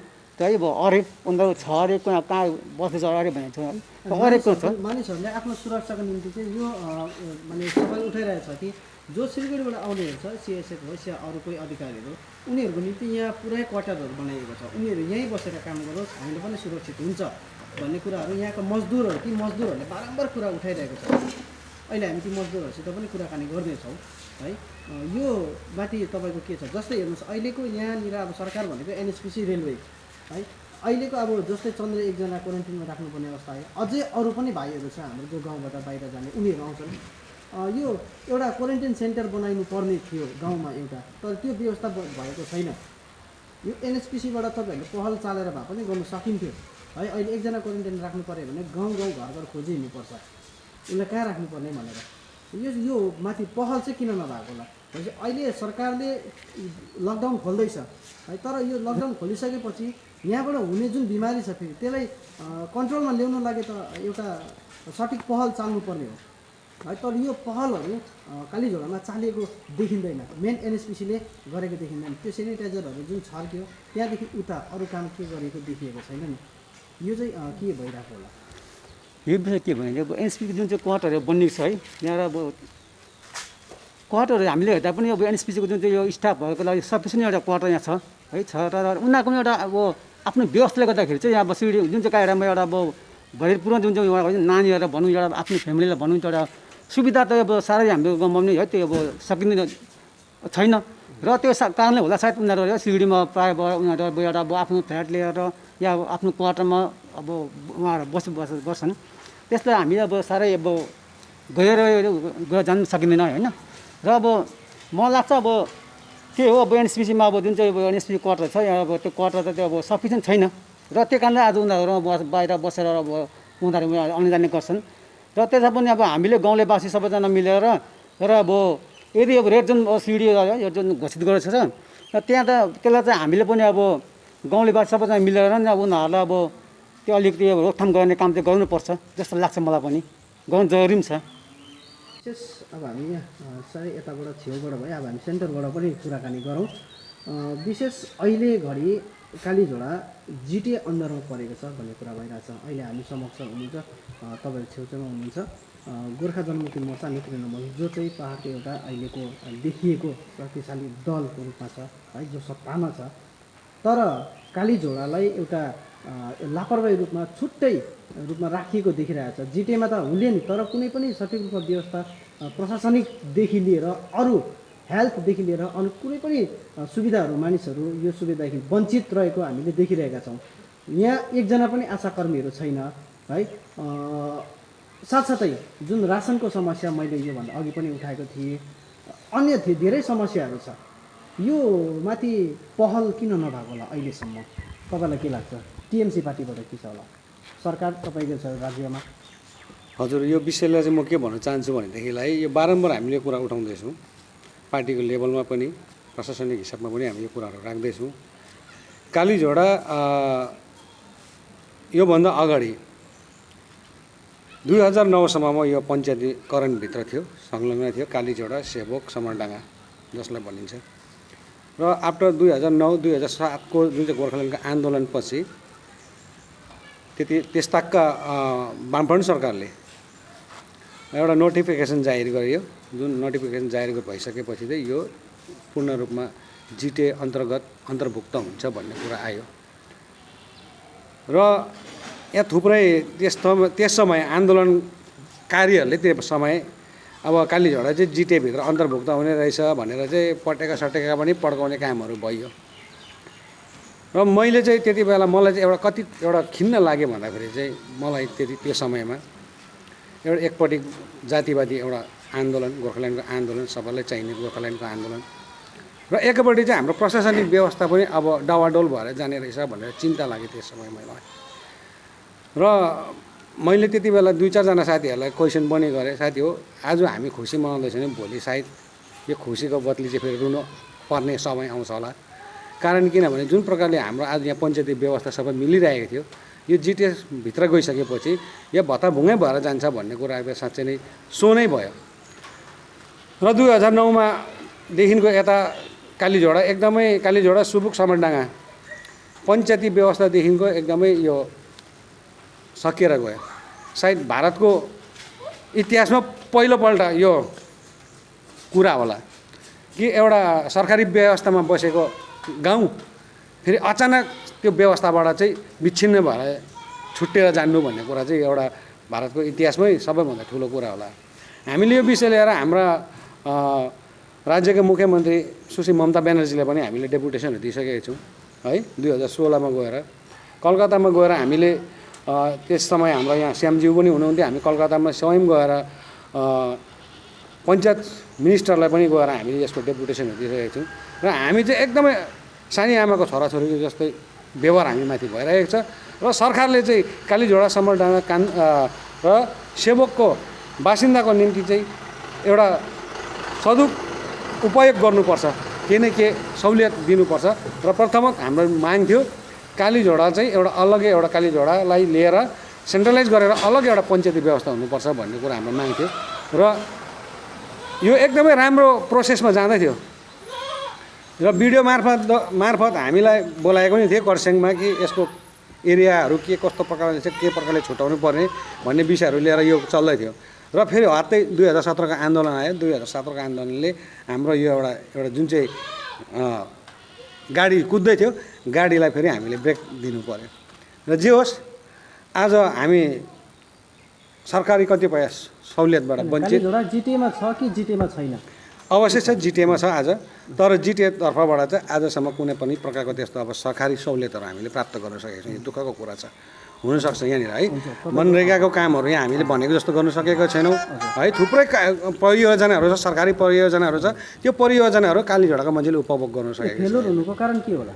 हुनसक्छ अब यो प्रशासनिक यो अब तपाईँको सरकारी मान्छेहरूको कति प्रयोग अब उनीहरूले त्यो नबुझ्नुको कारणले हुनसक्छ कि हामी अब सिटोङ मौजाभित्र पर्छौँ अहिले होइन, सिटोङ 3 मौजाभित्र पर्दैछौँ भने हामी त्यहाँ जान्छौँ भने चाहिँ हामीलाई फेरि माटीगाडा देखाउँछ।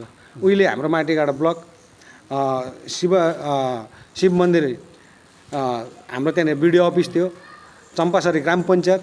र आज पनि हाम्रो अघि भाइले जुन चाहिँ रासिनको कुराहरू गर्नुहुँदै थियो यही छ आज है।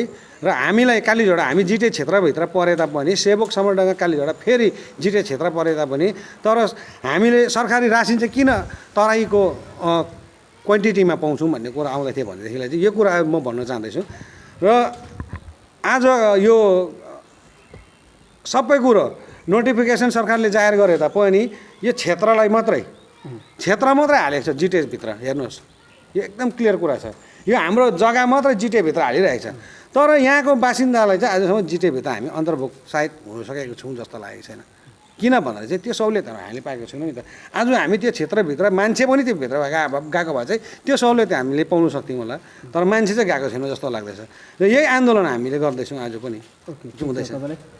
उहाँले भनिहाल्नुभयो जिटिए भित्र पसिसकेपछि एकदमै यो डाबाडोल भएर गएको अवस्था हो। जिटिए तपाईँहरूको पार्टी गोर्खा जनमुक्ति मोर्चा पार्टीकै अहिले हातमा छ है, यो के डाबाडोल के भएको होला, यो के लाग्छ, यो आरोप के सही हो?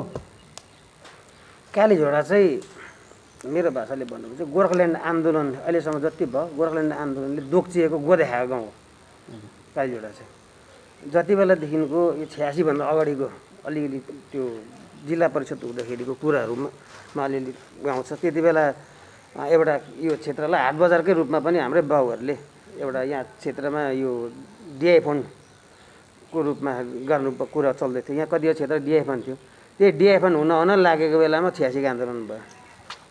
त्यहाँदेखिको पछाडि त्यहाँबाट 86 आन्दोलनमा लटपट भयो, गोर्खा के अरे दागोपा बन्यो, दागोपा पनि हाम्रोहरू छोडियो। पछि गएर फेरि अब यता दागोपाको सीमा अलिकति क्षेत्र बढ्यो। त्यति बेला त्यो एउटा घिसिङसँगको एउटा सम्झौता भएर कतिवटा मौजाहरू गाभियो। त्यही मौजामा कालीझोडा पनि गाभियो भनेर भन्दै थियो। त्यो पछि बिचमा अब आन्दोलनपछि जति बेला कालीझोडा डिजिएससीमा नगाभिँदा पञ्चायतमा व्यवस्थामा भयो। पञ्चायत हाम्रो सिलगढी त्यति बेलासम्म सिलगढी सब डिभिजन मटिगडा ब्लकमा चम्पासरी ग्राम पञ्चायतमा हाम्रो गाभियो। त्यहाँबाट कतिवटा हामीले मौलिक अधिकारहरू चाहिँ हामीले त्यहाँबाट पाउँदै थियौँ, सानोतिनो है ग्रामीणहरूले पाउने अधिकारहरू त्यहाँ पाउँदै गरेर गइसकेको थियो। त्यो हुँदै गर्दा फेरि पछाडि त्यहाँदेखिको लु यो कति सम्झौतामा मौजा गाभिएकोमा कालीझोडा गाभियो अरे डिजिएससीमा भनेर भनेपछि तलबाट छोड्यो, माथिबाट लिएन। तल हामीले धेरै सङ्घर्ष गऱ्यौँ, पछि गएर लु तल हाम्रो माथि दिएको छैन, यहीँबाट दिनुपर्छ भन्दा चाहिँ मटिगडा ब्लकमा एउटा कागज चाहिँ उनीहरूले देखाए भिडियोले कि हाम्रोमा यो उयो आएको छ, अर्डर आएको छ कि कालीझोडा क्षेत्र चाहिँ यहाँबाट हट्यो। तर त्यो सँगसँगै समाडाका र यता सुबुकको पनि कुरा थियो। तर उनीहरूले राजनीतिक एउटा सम्झौता अनुरूप समाडाका र यसलाई सेवकलाई चम्पासरीमा राखेर पञ्चायत चुनाव पनि गरायो र उनीहरूले कतिवटा सहुलियतहरू त्यहाँदेखि पनि 1 वर्ष सायद 5 वर्ष कति वर्ष पायो। अलिकति दूरत्व उनीहरूसँग भएकोले गर्दा हामीले त्यो उनीहरूले लिएन र हामी त्यसरी नै वञ्चित भइरह्यौँ। पछाडि त्यही उहाँको कागज लिएर गएर हामीले यता भिडियोमा समक्षमा गयो कि लु हामीलाई त तलबाट त यहाँ निकालेको छ, यहाँबाट गाभिएको छ उहाँ भनेर दिँदैछ। अन्त उनीहरूले भन्छ उहाँको पाहाडको अब हाम्रो खरसाङको भिडियोको भनाइ के थियो भने उनीहरूलाई नोटिफिकेसन आयो या त उनीहरूलाई अर्डर आयो यो क्षेत्र यहाँबाट छैन हट्यो भनेर, तर हामीलाई यो अर्डर आएको छैन कि यो क्षेत्र तपाईँहरूलाई दिएको छ भनेर आएको छैन भनेर त्यसरी नै छोडियो। त्यही रूपमा अब त्यति बेला चर्चाहरू हुँदै थियो र अब लु हामीले समरडाका 10 माइलहरूलाई मिलाएर एउटा यहाँ पञ्चायत व्यवस्था गर्नुपर्छ, एउटा ग्राम पञ्चायतै कालीझोडालाई बेस गरेर राख्नुपर्छ भनेर भन्दै थियौँ। जिटिएमा गाभिएको यत्रो वर्ष भइसक्यो र पनि यहाँका मानिसहरू यो प्रशासनिक स्तरमा वञ्चित रहनु के सठिक होला? मैले त्यही कुरो गर्दैछु नि, जिटिएमा गाभिएको कुरा होइन नि। जिटिए त बन्यो पछाडि त्यही अब दागोपापा नै जिटिए भयो नि त। तर जिटिए भन्दा अगाडि त्यही क्षेत्र र त्यही अवस्था त हो दागोपापाको अवस्था। मैले अहिले कुरा गर्छु दागोपापाकै कुरा गर्दैछु। अन्त त्यति बेला पनि 2013 भन्दा अगाडि हामीले यहाँको पञ्चायत हुनुपर्छ भनेर राज्य सरकारसँग कुरा हुँदै थियो। राज्यको पञ्चायत विभागमा राज्यको पञ्चायत मन्त्रीसँग बात भएर उसले डिएमलाई एकदम पर्सनल रूपमा लेटर गरेर एउटा यसको लागि एउटा टिम पठाउने र यसलाई व्यवस्था गर्ने भन्ने कुरा हुँदै गर्दा 2013 को आन्दोलनले डाङडुङ बनायो र यही अवस्था छ। त्यहाँको पछाडि 2017 भयो, 2007 को आन्दोलन पछाडि यहाँनिर जिटिए फेरि बन्यो। किनभने हामीलाई त जस्तोको त्यस्तै छ। हामीले कालीझोडाको लागि पाएको भनेको कुरो जिटिएबाट त अहिलेसम्म केही पाएको छैन। त्यो दागोपापा हुँदाखेरि टोइलेट बन्यो पहिला, त्यो पनि नगाभिकन। पछाडि एमपी यता राज्यसभा एमपी हाम्रो के अरे आरबी राई हुँदाखेरि एउटा त्यो हाटबजार के अरे कम्युनिटी हल भनेर एउटा त्यो बन्यो। पछाडि समन पाठकबाट उयो एउटा क्लबको लागि कम्युनिटी क्लब। त्यो दिनको बाहेक सरकारी रूपमा त हामीले केही पाएको छैन नि त अहिलेसम्म। र त्यही कारणले मैले भनेको गोर्खाल्यान्डको आन्दोलनले हामीले चाहिँ गाजिएकोहरू गोदाइ खाएकोहरू मात्रै हो र अहिले पनि सरकारी रूपमा चाहिँ हामीले प्रशासनिक रूपमा केही पनि आशा नराख्दो हुन्छ अहिलेसम्म पनि केही पनि आशा राख्दैन जबसम्म पञ्चायत इलेक्सन हुँदैन या त सरकारी रूपमा केही पनि हुँदैन अहिले चाहिँ भरभरले कसै नेताले एउटाले भनिदिएकोले गर्दाखेरि अलिकति यहाँनिर हामीलाई अहिले के अरे के ट्रेड लाइसेन्सहरू के दिने गरेको मात्रै हो यसमा सरकारी रूपमा अर्डर चाहिँ अहिलेसम्म पनि आएको छैन मानिसहरूले कहिले राहत पाउने होला तपाईँहरू त त्यही पार्टीकै यसमा नेतृत्व गरिरहनु भएको छ अहिलेसम्म पहल के चल्नु भयो अहिले जुन यो महामारी चलिरहेको छ कोरोनाको हेल्थ कता हो भन्ने कुरा पनि मानिसहरू अनभिज्ञ छन् भ्रममा छन् मानिसहरू थाहै छैन यो समस्यादेखि कालीझोडावासीले कहिले राहत पाउला के लाग्छ तपाईँलाई यो समस्या त के हो भने यो जुन चाहिँ एउटा सिपिएम पार्टीको जुन चाहिँ यहाँ पञ्चायत मेम्बर थियो है एउटा यो चम्पसे ग्राम पञ्चायत जुन चाहिँ थियो त्यस समय काइरामा पञ्चायतबाट पाउने सहुलियतहरू सबै काइराको है बासिन्दाले त्यसको उपभोग गर्न पाइरहेको थियो र यो पछाडि यो 86को आन्दोलनपछि जुन चाहिँ यो काइरा यो 18वटा मौजा जुन चाहिँ यो एरिया डेमोक्रेसनबाट छोडियो 18वटा मौजा र त्यसमा हाम्रो सेवक पनि यो काइरा यो के अरे समकामीहरू यो जुन चाहिँ छोडिएको थियो र पछाडि यो फेरि यो जब फेरि 2007मा जुन चाहिँ यो आन्दोलन गऱ्यो है आन्दोलन भयो त्यो आन्दोलन पश्चात फेरि यो 18 मौजा फेरि यो जिटिएमा गाभियो भन्ने हामीले कुरा सुन्यौँ र सुनेपछि त्यो पछाडि हामीले पनि स्वयं त्यसलाई म पनि यो है म त्यो समय पार्टीको लिडरसिप थिएँ र त्यस समय हामीले पनि धेरै कुद्यौँ धेरै हामी हिँड्यौँ र यो जुन चाहिँ काइरा चाहिँ यस्तो भएको छ तर चम्पसे ग्राम पञ्चायतबाट चाहिँ हाम्रो काइरा चाहिँ यो जिटिएमा गाभियो तर सरकारी रूपमा चाहिँ गाभिएको थिएन अझैसम्म मलाई लाग्छ यो सरकारी रूपमा चाहिँ काइरा चाहिँ यो सेवक अनि जसमा चाहिँ सरकारी रूपमा चाहिँ गाभिएको छ जस्तो मलाई लाग्दैन मलाई किनभने यो खालि यो छोडेमा दिएको छ यो अलि यो बङ्गाल सरकारले चाहिँ यो जिटिएलाई खालि छोडेमा दिएकोमा छ तर सरकारी रूपमा चाहिँ गाभिएको छ जस्तो लाग्दैन अनि त्यसै कारणले गर्दा आज हामीले पञ्चायतको जुन चाहिँ पाउनुपर्ने सहुलियतहरू है यो बुढोले भत्तादेखिको यो 100 डेजको कामदेखि हरेक जुन चाहिँ सानोदेखिको ठुलो जुन चाहिँ हामीले पाउनुपर्ने कामहरू कुनै पनि सहुलियतहरू आज हामीले नपाएको कारण चाहिँ मलाई लाग्छ त्यो कारणले आज खालि छोडी मात्रै देख्छ ढिला मात्रै गरेको छ तर बागडोर छ तर तलै छ आज हातमै त्यही कारणले आज हामी चाहिँ यो काइराको जनताले चाहिँ आज यसको चाहिँ भोग्नु परेको काम जस्तो लाग्छ हेर्नुहोस् अब यो म अलिकति यहाँ अब साथीहरूले पनि भनिहाल्नु भयो है अलिकति फ्ल्यासब्याकमा अलिक जानुपर्छ भनेको जति बेला अघि हाम्रो श्यामज्यूले भनिहाल्नु भयो 86को आन्दोलन अगाडि पनि व्यवस्था त केही पनि थिएन खालि पुलिस झगडा पर्दा पुलिस आउँथ्यो पुलिस आएर पक्रेर लान्थ्यो त्यति मात्रै थियो प्रशासन भनेको यहाँको त्यसपछि 86को आन्दोलनको अगाडि अलिअलि लेखापढी भयो कागजपत्रहरू भयो यहाँ हाट बजाउनु परिनुपर्छ के भन्ने कुरा जमिनको डिस्प्युट्सहरू थुप्रो थियो त्यो एउटा लास्टमा एउटा नोटिफिकेसन पनि आएको थियो अब त्यो उनीहरूले एनओसी पनि दिएर यो जमिनको नापीसापी गर्ने अमिन पठाउने भन्ने कुरा भएको थियो त्यति बेला चाहिँ अब हामी डल्लै माटो पाइहाल्छौँ कहाँ यस्तो नापी गर्नु भन्ने अलिक त्यो खालको कुराहरू उठ्यो स्वाभाविक थियो त्यो स्वाभाविक हो किनभनेदेखि हामी बेसी हेपिएको हामी बेसी शोषित भएको जाति समुदायको मान्छे एउटा ठुलो सपना लिएर ठुलो अस्तित्वको लडाइँ लिएर आइरहेको बेलामा खुद्रा कुराहरू नलिउँ भन्ने कुरा त्यो त्यति बेलाको समयअनुसार स्वाभाविक थियो तर पनि त्यो पाएको कुरा चाहिँ लिइरहेको भएदेखि सायद आइसम्म आएर यो अवस्था हुन्थेन हामीले जसमाथि विश्वास गऱ्यौँ जुन नेतृत्वमाथि ती नेतृत्वले हामीलाई लगाएको लात र घुसा हामीले भुल्नु सकेको छैनौँ अघि यहाँ श्यामजीले भनिहाल्नु आन्दोलन कसले गर्दा आन्दोलन गर्ने नेतृत्वहरू को थियो त्यो नेतृत्वले यो चिजमा माइन्युटली किन हेरेन प्रश्नहरू थुप्रो थियो त्यसपछि हामीले 86को आन्दोलन सकिने बित्तिकै 88 89 पछि 90को बेलामा अब हामी कहीँबाट पनि हामीले कुनै व्यवस्थामा हामीलाई राहत दिएन यो जनताको काम चाहिँ के हुनुपर्छ भनेर हामीले एउटा पहल सुरु गऱ्यौँ हामी यहाँको युवाहरूले मिलेर पहल गरिसकेपछि करिबन 2-3 वर्षको आन्दोलन जनतालाई लिएर सचेतमूलक आन्दोलनहरू गरिसकेपछि कालीझोडा पञ्चायतमा अन्तर्भुक्त भएको हो 7 जनवरी 1994 सालमा त्यसको नोटिफिकेसन हामीसँग छ त्यो थुप्रो त्यसपछि पनि थुप्रो प्रब्लमहरू आयो त्यो नोटिफिकेसनमा अब आज हामी मौजा चाहिँ के अरे के भन्छ सिटोङ फरेस्ट मौजा भनेर भन्दैछौँ तर त्यो नोटिफिकेसनमा महानदी फरेस्ट भनेर महानदी फरेस्ट जिएल नम्बर 5 भनेर त्यो नोटिफिकेसन छ, जुन नोटिफिकेसन आज पनि मसँग छ। यो मैले नै कलकत्ताबाट लिएर आएको, त्यति बेला वामफ्रन्ट सरकार हुँदाखेरि भएको थियो। यसमा यहाँनिर स्पष्ट लेखेको छ चम्पासरी अधीनस्थ पार्ट अफ मौजा महानदी जिएल नम्बर 5 लोकली नोन एज कालीझोडा बजार र एउटा सेवक फरेस्ट जिएल नम्बर 3 लोकली नोन एज सेवक बस्ती भन्ने नोटिफिकेसन। यो नोटिफिकेसन चाहिँ त्यति बेला 7 जनवरी 1994 सालमा बङ्गाल सरकारले दिएको, त्यति बेलाको वामफ्रन्ट सरकारले।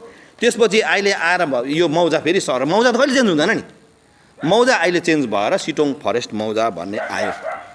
र त्यो समयमा जोस पञ्चायतमा आइसकेपछि हामीले थुप्रै काम कुरो अघि श्यामजीले भनिहाल्नु भयो है, हाम्रो राजुले पनि भन्नुभयो, जति पनि ल्यान्डको कालीझोडाको घर घडेरीको यो जुन चाहिँ के भन्छ उयोहरू छ, पञ्चायतको ट्याक्स भूमि करहरू छ, त्यो सम्म बुझाएर मान्छेले हामीले चाहिँ अब घरबार बुझायौँ, कागजपत्र बुझायौँ, ट्याक्स बुझाउँदैछौँ भन्ने एउटा राहत थियो। त्यसपछि अब त्यो प्रक्रिया चल्यो। त्यो प्रक्रिया दुःखलाग्दो कुरो चाहिँ कहाँ छ भनेदेखि जब के भन्छ 2004 को पञ्चायत इलेक्सनको कुरा थियो। 2004 को पञ्चायत इलेक्सनमा है यहाँनिर पञ्चायत भयो, इलेक्सन भयो, इलेक्टेड भएर गए हाम्रो। त्यो इलेक्टेड मेम्बरले आफ्नो टर्म पुरा गर्नु पाएन जस्तै हो, वास्तवमा टर्म त पुरा गर्यो, तर जब 2005 को जिटिए को के अरे 6 सेड्युलको एग्रिमेन्ट भयो, त्यो 6 सेड्युलको एग्रिमेन्टमा अघि हाम्रो राजुजीले भने जस्तो 18वटा मौजा डिजिएचसीलाई अथवा 6 सेड्युललाई दिने भयो। तर त्यो 18वटा मौजा दिने कुरा त्यो हस्ताक्षर भयो। अब 6 सेड्युल त अब त्यति बेला हराएर गयो, 6 सेड्युलको विरुद्धमा आन्दोलन भएर नै यो सबै कुरो भएको। तर जब 2009 मा पञ्चायत इलेक्सनको कुरा आयो, त्यो पञ्चायत इलेक्सनको बेलामा अघि हाम्रो बलवीरजीले पनि भन्नुभयो, पञ्चायत इलेक्सनमा यहाँ चाहिँ अब राजनीतिक त्यसरी हामीलाई भेदभाव भए त्यति बेला यहाँ कालीझोडामा चाहिँ अब गोर्खाल्यान्ड विरोधी हरूको त्यस्तो अथवा सरकार पक्षको प्रभाव थिएन है। यहाँ अब आन्दोलनकारीहरू गोर्खाल्यान्ड पन्थीहरूको यहाँनिर जोड थियो। त्यसले गर्दा यो चिजलाई कालीझोडालाई हटायो, तर सेवक र 10 माइलमा इलेक्सन गर्यो। तीनटै मौजा यदि नोटिफिकेसन भएको हुँदो हो भनेदेखि तीनटै मौजामा इलेक्सन हुनुपर्ने, तर दुईटा मौजामा इलेक्सन गरेर कालीझोडालाई छोड्नुको पछि त्यति बेलाको वामफ्रन्ट सरकारको ठुलो भुल थियो। त्यति बेला अवश्य जो साथीहरू हाम्रो यहाँ स्थानीय रूपमा जसले प्रतिनिधित्व गर्थे उनीहरूले वहाँ कसरी गर्नु सके। अब हुनु पनि त्यति बेला इलेक्सन भएको भए यहाँनिर त्यति बेला सिपिएम हार्थ्यो, तर सेवक र 10 माइलमा सिपिएमले जित्यो। त्यसले गर्दा त्यो राजनीतिक हिसाब किताब लगाएर उनीहरूले दुईटा जग्गामा गर्यो। 2009 देखि 14 सम्म सेवक र 10 माइलले के अरे पञ्चायतको इन्जोय गर्यो, सुविधाहरू पायो, तर त्यो 5 वर्ष पनि हाम्रो जनताले त्यो उपभोग गर्नु पाएन। यो सबभन्दा ठुलो विडम्बना, तिनीबाट नै काम खेल बिग्रियो। हुन त त्यो कुरा पनि आन्दोलनसँगै जडित छ, अघि श्यामजीले भनेको कुरा त्यही पुष्टि हुन्छ, त्यो कुरो पनि हामी त्यहाँ पनि भयो। त्यसपछि 9 सम्म भयो, 9 देखि उता हामी एकदमै अब केही नपाउने आन्दोलन त चलिरहेको थियो। तर यो आन्दोलन जब आएर 2011 मा जिटिए को एग्रिमेन्ट भयो, त्यो जिटिए को एग्रिमेन्टमा त्यो 18वटा मौजा नै लाई दिएर अब एग्रिमेन्ट त भयो, तर एग्रिमेन्ट भइसकेपछि यो पहल ठिकसँगले भएन। 2012 मा लागू भयो। 2012 मा तुरन्तै हामीले त्यति बेला पार्टीकै पक्षबाट अधिकारीहरूलाई यो करस्पोन्डेन्ट गर्यौँ, कालीझोडालाई अलग्गै गरेर पञ्चायत बनाउनुपर्छ। यदि अलग्गै पञ्चायत बनाउने के अरे यसको के अरे रेसनलाइजेसन गरेर पञ्चायतको रेसनलाइजेसन गरेर पुनः सीमाङ्कन गरेर नयाँ गर्ने छैन भनेदेखि त्यो म भन्दै त्यही कुरा म भन्दैछु, त्यति बेला नयाँ पञ्चायत बनाउनुपर्छ। तर त्यति बेला नै अब हामीले चाहिँ कालिम्पोङमा हाल्नुपर्छ, किनभने यहाँको जनताको सुविधा चाहिँ कालिम्पोङसँग थियो। रोड कम्युनिकेसन, यहाँ हामी पढाइ लेखाइ गर्ने जति पनि छौँ प्रायः सबै नै कालिम्पोङसँग रिलेटेड थियो र हामीलाई कालिम्पोङ महकुमा अधीनस्थ नै हामीलाई यो जग्गालाई त्यहाँनिर हस्तान्तरण गरियोस्। हामी डिजिएचमा गएको अथवा जिटिएमा गएको हो भने पनि त्यो जिटिएको कालिम्पोङसँग हामी बस्न चाहन्छौँ, हामीलाई यता नपारिदियोस् भने आपत्ति पत्र यो मैले तपाईँलाई भने यहाँ कालीझोडा खरसाङ महकुमा अन्तर्गत सिटोङ 3 ग्राम पञ्चायतमा अन्तर्गत गर्ने प्रक्रियाको आपत्ति हामीले यसलाई आपत्ति गरेर यसलाई कालिम्पोङमा हाल्नुपर्छ भन्ने कुरा हामीले गरेका थियौँ। तर त्यति बेला अब त्यति बेलाको अब साथीहरूले जो सत्तामा थियो त्यो हुनु सकेन। अहिले है तपाईँको कुरा सुनेर के लाग्यो भने अहिले एउटा भ्रममा जुन परिरहेछ नि, अब क्रमशः माग गरिरहेछ कालीझोडालाई कालिम्पोङमा हाल्ने है। यहाँ टिएमसीले माग गरिरहेछ सिलगढीमै हाल्ने, यता गोजामुमोले माग गरिरहेछ पहाडमै राख्ने है। विभिन्न थरीका यी तिनै पार्टीको तिनै स्तरको जुन कुराले गर्दाखेरि चाहिँ कालीझोडा डबलडोल यता न उता भएको जस्तो लाग्दैन, के हो? होइन, त्यो कुरा पटक्क किनभनेदेखि कुनै व्यवस्थामा गएको थिएन नि त, यो कुनै व्यवस्थामा गएको थिएन। यो त नोम्याच ल्यान्ड जस्तो भएर अलग्गै बसेको कुरा थियो, कसैले पनि कसैले कहीँ ठोस रूपमा हुनुपर्ने थियो।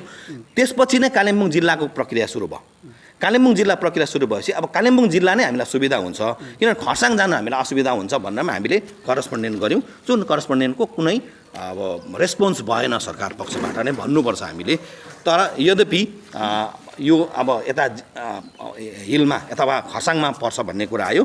खरसाङले यसको पहल सुरु गर्यो 2016मा, अघि यहाँ साथीहरूले कुरा गर्नुहुँदै ठिकै भयो। 2016मा गरिसकेपछि खरसाङको बिडिओले district panchayat and rural development अफिसरलाई यो चिठी पठाएको छ। हेर्नुहोस्, यो चिठी पठाएको छ। यो चिठी पठाएर कालीझोडा, सेवक, अन्त यो के अरे 10 माइल है, यो 3वटा मौजा। अब यहाँ त जम्मै कुरा भनेको छ, यो प्रायः 10वटा मौजाको कुरा नि यहाँ भनेको। यो मौजाहरू चाहिँ जो सिलगढी महकुमा परिषद अन्तर्गत थियो, त्यसलाई सरकारको जुन चाहिँ ऊ छ नोटिफिकेसन छ, यो नोटिफिकेसन यहाँनिर Kurseong block development wide notification 841/SS/PN/0/1/1P/02/2016 31/8/2016मा है, जुन principal secretary government of west बेङ्गालले यो नोटिफिकेसन गरेको थियो। यो नोटिफिकेसनको आधारमा यो मौजाहरू यो जग्गामा गाभ्यो भनेपछि यो त अथेन्टिक डकुमेन्ट हो नि। यो डकुमेन्ट बनिसकेपछि अब उसले के माग्यो, यहाँ पञ्चायत माटीगाडा ग्राम पञ्चायत ब्लकभित्र जति पनि यहाँको डाटा छ, कालीझोडा, सेवक, 10 माइलको जति पनि डाटा छ, त्यो डाटा बिपिएलको, त्यो डाटा के अरे एमजी नरेगाको जति पनि छ, यहाँनिर स्पष्ट रूपमा यहाँ उल्लेख गरिएको छ है। उसले मागेको छ procedure may kindly be initiated for transferring important data, example RHS data, सेवा data, SECC data, NFSA data, election data, AWSOFT data, यो जम्मै डाटा चाहिँ खरसाङलाई हस्तान्तरण गरियोस् भनेर उसले जो चिठी पठायो। तर यो चिठीको पहल सिलगढीबाट कुनै प्रकारले अथवा मटीगाडाबाट यहाँबाट जाने काम हुन सकेन। यद्यपि फेरि 2016मा पञ्चायत इलेक्सनको हावा आयो, पञ्चायत इलेक्सन हुने भयो। त्यो पञ्चायत इलेक्सनको अब ट्रान्सफर भएको छैन भने त पहल नहुनुपर्ने, रोकिनुपर्ने। तर जब यो हावा आयो, अब पञ्चायत इलेक्सन हुन्छ, गभर्मेन्टले अब एरियाहरू डिमार्केट गर्नुपर्छ, कुन कुन जग्गा के हुन्छ भन्ने बेलामा फेरि यो एउटा पञ्चायत विभागले फेरि यो एउटा नोटिफिकेसन निकाल्यो। यो नोटिफिकेसनमा यहाँनिर हाम्रो कुन पञ्चायत पर्छ, हाम्रो के अरे वार्ड कति हो, के हो, जम्मै यो कुरामा आइसकेपछि त्यो त अफिसियली ट्रान्सफर भयो नि त। भइसकेपछि नदिनु, भइसकेपछि जनताको लागि काम नगर्नु भनेको चाहिँ एकदमै अफिसियल सरकारको जुन चाहिँ यो हल्ला छ, ठुलो विकास, ठुलो डेभलपमेन्ट, यो सबैको पोल यहाँ आएर खुलिन्छ। जनतालाई अघि हाम्रो साथीहरूले भन्नुहुँदै थियो, एरिया चाहिँ पर्यो, जनता परेन। यो जुन विडम्बना छ, यो विडम्बनाको कारणले गर्दा जनता आजसम्म पेलिएको छ। यद्यपि है, अब हामीले गर्नुपर्ने काम, हामी जम्मै काम गर्दैछौँ, तर हामी अब हाम्रो क्रामाक्पा भन्नुपर्दाखेरि, मैले क्रामाक्पा भन्नुपर्दा हाम्रो कुरा त उठाउने मात्रै हो है, तर गर्ने काम भनेको सत्ताको हो। सत्तामा बस्ने साथीहरूले अब म प्रशासन भनेर म उहाँहरू त भन्दिनँ, उहाँहरू त त्योसँग सम्बन्धित मात्रै हुनुहुन्छ। उहाँहरूले पनि सायद कुरा राख्नुभयो, त्यो कुरालाई सुनेन। तर जो सरकारमा बसेको छ उनीहरूले माथिल्लो रूपमा सुपरफिसियल मात्रै काम गर्छ, जनताको काम ठिकसँगले गरेको छैन भने पोल चाहिँ यहाँ आएर खुलिन्छ। यस्तै प्रकारले अहिले यो जुन चाहिँ यो कोभिडको पछिको घटना भयो, अघि रासिनको कुरा आयो, रासिनको कुरामा पनि रासिन सिलगढीबाट रासिन दिँदैछ, किन हिलबाट आउँदैन? यो जम्मै आइसकेपछि सरकारको अटोमेटिक प्रक्रियाभित्र पर्नुपर्ने, तर भएन। त्यसले गर्दाखेरि हामीले एउटा चिठी बनायौँ हाम्रो कालीझोडा सोसियल वेलफेयर एसोसिएसनको पक्षबाट। म स्वयंले अनित थापाज्यूलाई यो चिठी पठायो। यो चिठी पठाएर है, यो पेन्डामिक जुन चाहिँ छ, यो महामारीको अवस्थामा यहाँको मान्छेले यो जिटिए एरिया परे पनि यहाँको मान्छेले चाहिँ त्यो हिलको अनुसारको रासिन पाएन र यो अरू सुविधाहरू पनि पाएको छैन भनेर मैले स्वयंले यो चिठी पठाएर मैले व्हाट्सएपको माध्यमद्वारा मैले अनित थापाज्यूलाई चिठी पठाएको, उहाँले गरिन्छ पक्का गर्छु भनेर उहाँले कमिटमेन्ट गरेर मलाई व्हाट्सएपमा मेसेज पनि गर्नुभयो, तर त्यो आजसम्म भएन। र यो एउटा दुःखलाग्दो मतलब एउटा घटनाक्रम भएर आइरहेको छ। यसको कारण के होला त्यो म बुझ्दिनँ है। म चाहिँ यसको समाधानकोपट्टि अलिकति जाने प्रक्रियामा छु। हामी त्यसरी सोच्छौँ। सामूहिक रूपमा हामीले आफ्नो आफ्नो राजनीतिक प्लेटफर्महरू अलग अलग भए पनि हामीले पहल त सामूहिक पहल गर्नु पर्यो। अब यहाँनिर हुनसक्छ हाम्रो टिएमसीको साथी हुनुहुन्छ हाम्रो बलवीर तामाङज्यू, उहाँको राज्य सरकारसँग राम्रो राज्य सरकार पार्टी गर्नुहुन्छ, उहाँको कुरा सुन्छ। हाम्रो उहाँ श्यामज्यू उहाँनिर हाम्रो एउटा काम गरेको कुरा म भन्छु तपाईँहरूलाई। यो बिचमा है यहाँको प्रक्रिया सुरु भयो। यो पेन्डामिकभित्र पनि मान्छेको बुढौली भत्ताको पाइरहेको थिएन, मान्छेले ऊ पाएको छैन। यो के अरे 100 डेजको, अब 100 डेजको कुरा सरकारले करोडौँ रुपियाँ दिने भयो, तर यहाँको मान्छेले पाउँदैन सुविधा। किनभने अहिलेसम्म यो एमजी नरेगाको स्किम अहिलेसम्म यहाँ पाएन। हामीले बन्डिलको हिसाबमा नै पठायौँ, फर्म फिलअप गरेर पठाएको छौँ। यहाँनिर प्रक्रिया भर्खर अलिअलि सुरु हुँदैछ है। यहाँ एसएचजी गठन गरियो, जुन एसएचजीको माध्यमले सरकारसँग अलिक लिङ्क गर्ने बाटो तयार भयो। भर्खरै मात्रै पनि जुन चाहिँ यो के अरे यो बङ्गाल सरकारले यो एउटा स्किम निकाल्यो, ट्राइबल एससी एसटीको टोलीहरूलाई भत्ता दिनुपर्छ भनेर यहाँको 7 जना 8 जनाको मान्छेलाई लिएर मैले उनीहरूको डकुमेन्ट लिएर कलेक्सन गरेर पठाइदिएको थिएँ, जुन आधारमा ती मान्छेहरूले आज बुढौली भत्ता पाउन थाल्यो। र यो प्रक्रिया हुँदैछ, तर यो एकदम सिँगाने केरा हिँडे जस्तो एकदम स्लो प्रक्रियामा छ। आज यत्रो महामारीको बेलामा मान्छेले ठुलो आशा राखेको हुन्छ, जुन आशाको निम्ति हामी सबै एकजुट भएर काम गर्नुपर्छ भन्ने मेरो सुझाव छ।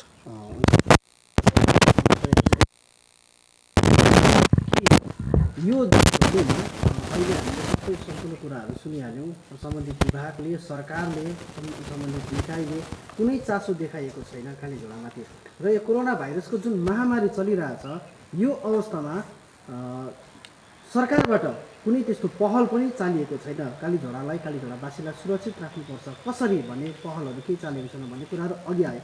र यो माझमा कालीझोडावासीहरू कसरी सुरक्षित रहला, के भन्छ? हेर्नुहोस्, म चाहिँ के भन्छु भनेदेखिलाई कालीझोडा मेरो गाउँवासीलाई चाहिँ यो बिमारी चाहिँ अब एकअर्कामा भेट भएर टाँसिएर है हातसात मिलाएर सरिने बिमारी छ। यो हावामा उडेर आउने बिमारी होइन। यो बिमारी यस्तो पनि होइन, यो क्यान्सरको रोग हो र जसलाई यो ट्रिटमेन्ट जसलाई यो रोग क्यान्सरले भेट्यो उही मात्रै स्वयं मर्छ भन्ने कुनै छैन। र यो रोग चाहिँ 1 जनाबाट 2 जना, 2 जनाले 4 जना बनाउने रोग हो। र यो कारणले गर्दा चाहिँ म चाहिँ समस्त गाउँलेवासीले चाहिँ के भन्छु भने सोसियल डिस्टेन्सिङको जुन चाहिँ कुराहरू छ यसलाई खुब राम्रोसँगले पालन गरौँ है। सरकारले हामीलाई भन्दैछ बारम्बार सेनिटाइजको कुरा गर्ने, हात बारम्बार हामीले धौँ, सोसियल डिस्टेन्सिङ राखौँ। र अर्को कुरा म के भन्छु, म गाउँलेवासीलाई तपाईँको यो च्यानलको माध्यमबाट चाहिँ म के भन्छु, म कालीझोडा ग्रामवासीलाई चाहिँ म के भन्छु भनेदेखिलाई चाहिँ हाम्रो गाउँको मान्छेहरू चाहिँ के छ अहिले भन्दाखेरि चाहिँ बाहिरबाट सब्जी गाडीहरू आउँदैछ। हेर्नुहोस्, यो बाहिरबाट सब्जी गाडी जुन चाहिँ आउँदैछ त्यो मौरीले गुँडको एउटा त्यो टुक्रा पाएको जस्तो गरेर सब्जी गाडी आउने बित्तिकै यसरी कुद्दैछ कि जुन मान्छे सब्जी बेच्नु आउँदैछ त्यो मान्छे कहाँबाट आएको होला, त्यो कसैले सोचेको छैन। र म चाहिँ प्रत्येक मेरो गाउँवासीलाई चाहिँ के भन्छु, यस्तो सब्जी गाडीहरूबाट चाहिँ तपाईँहरूले सब्जीहरू नकिन्नुहोस्।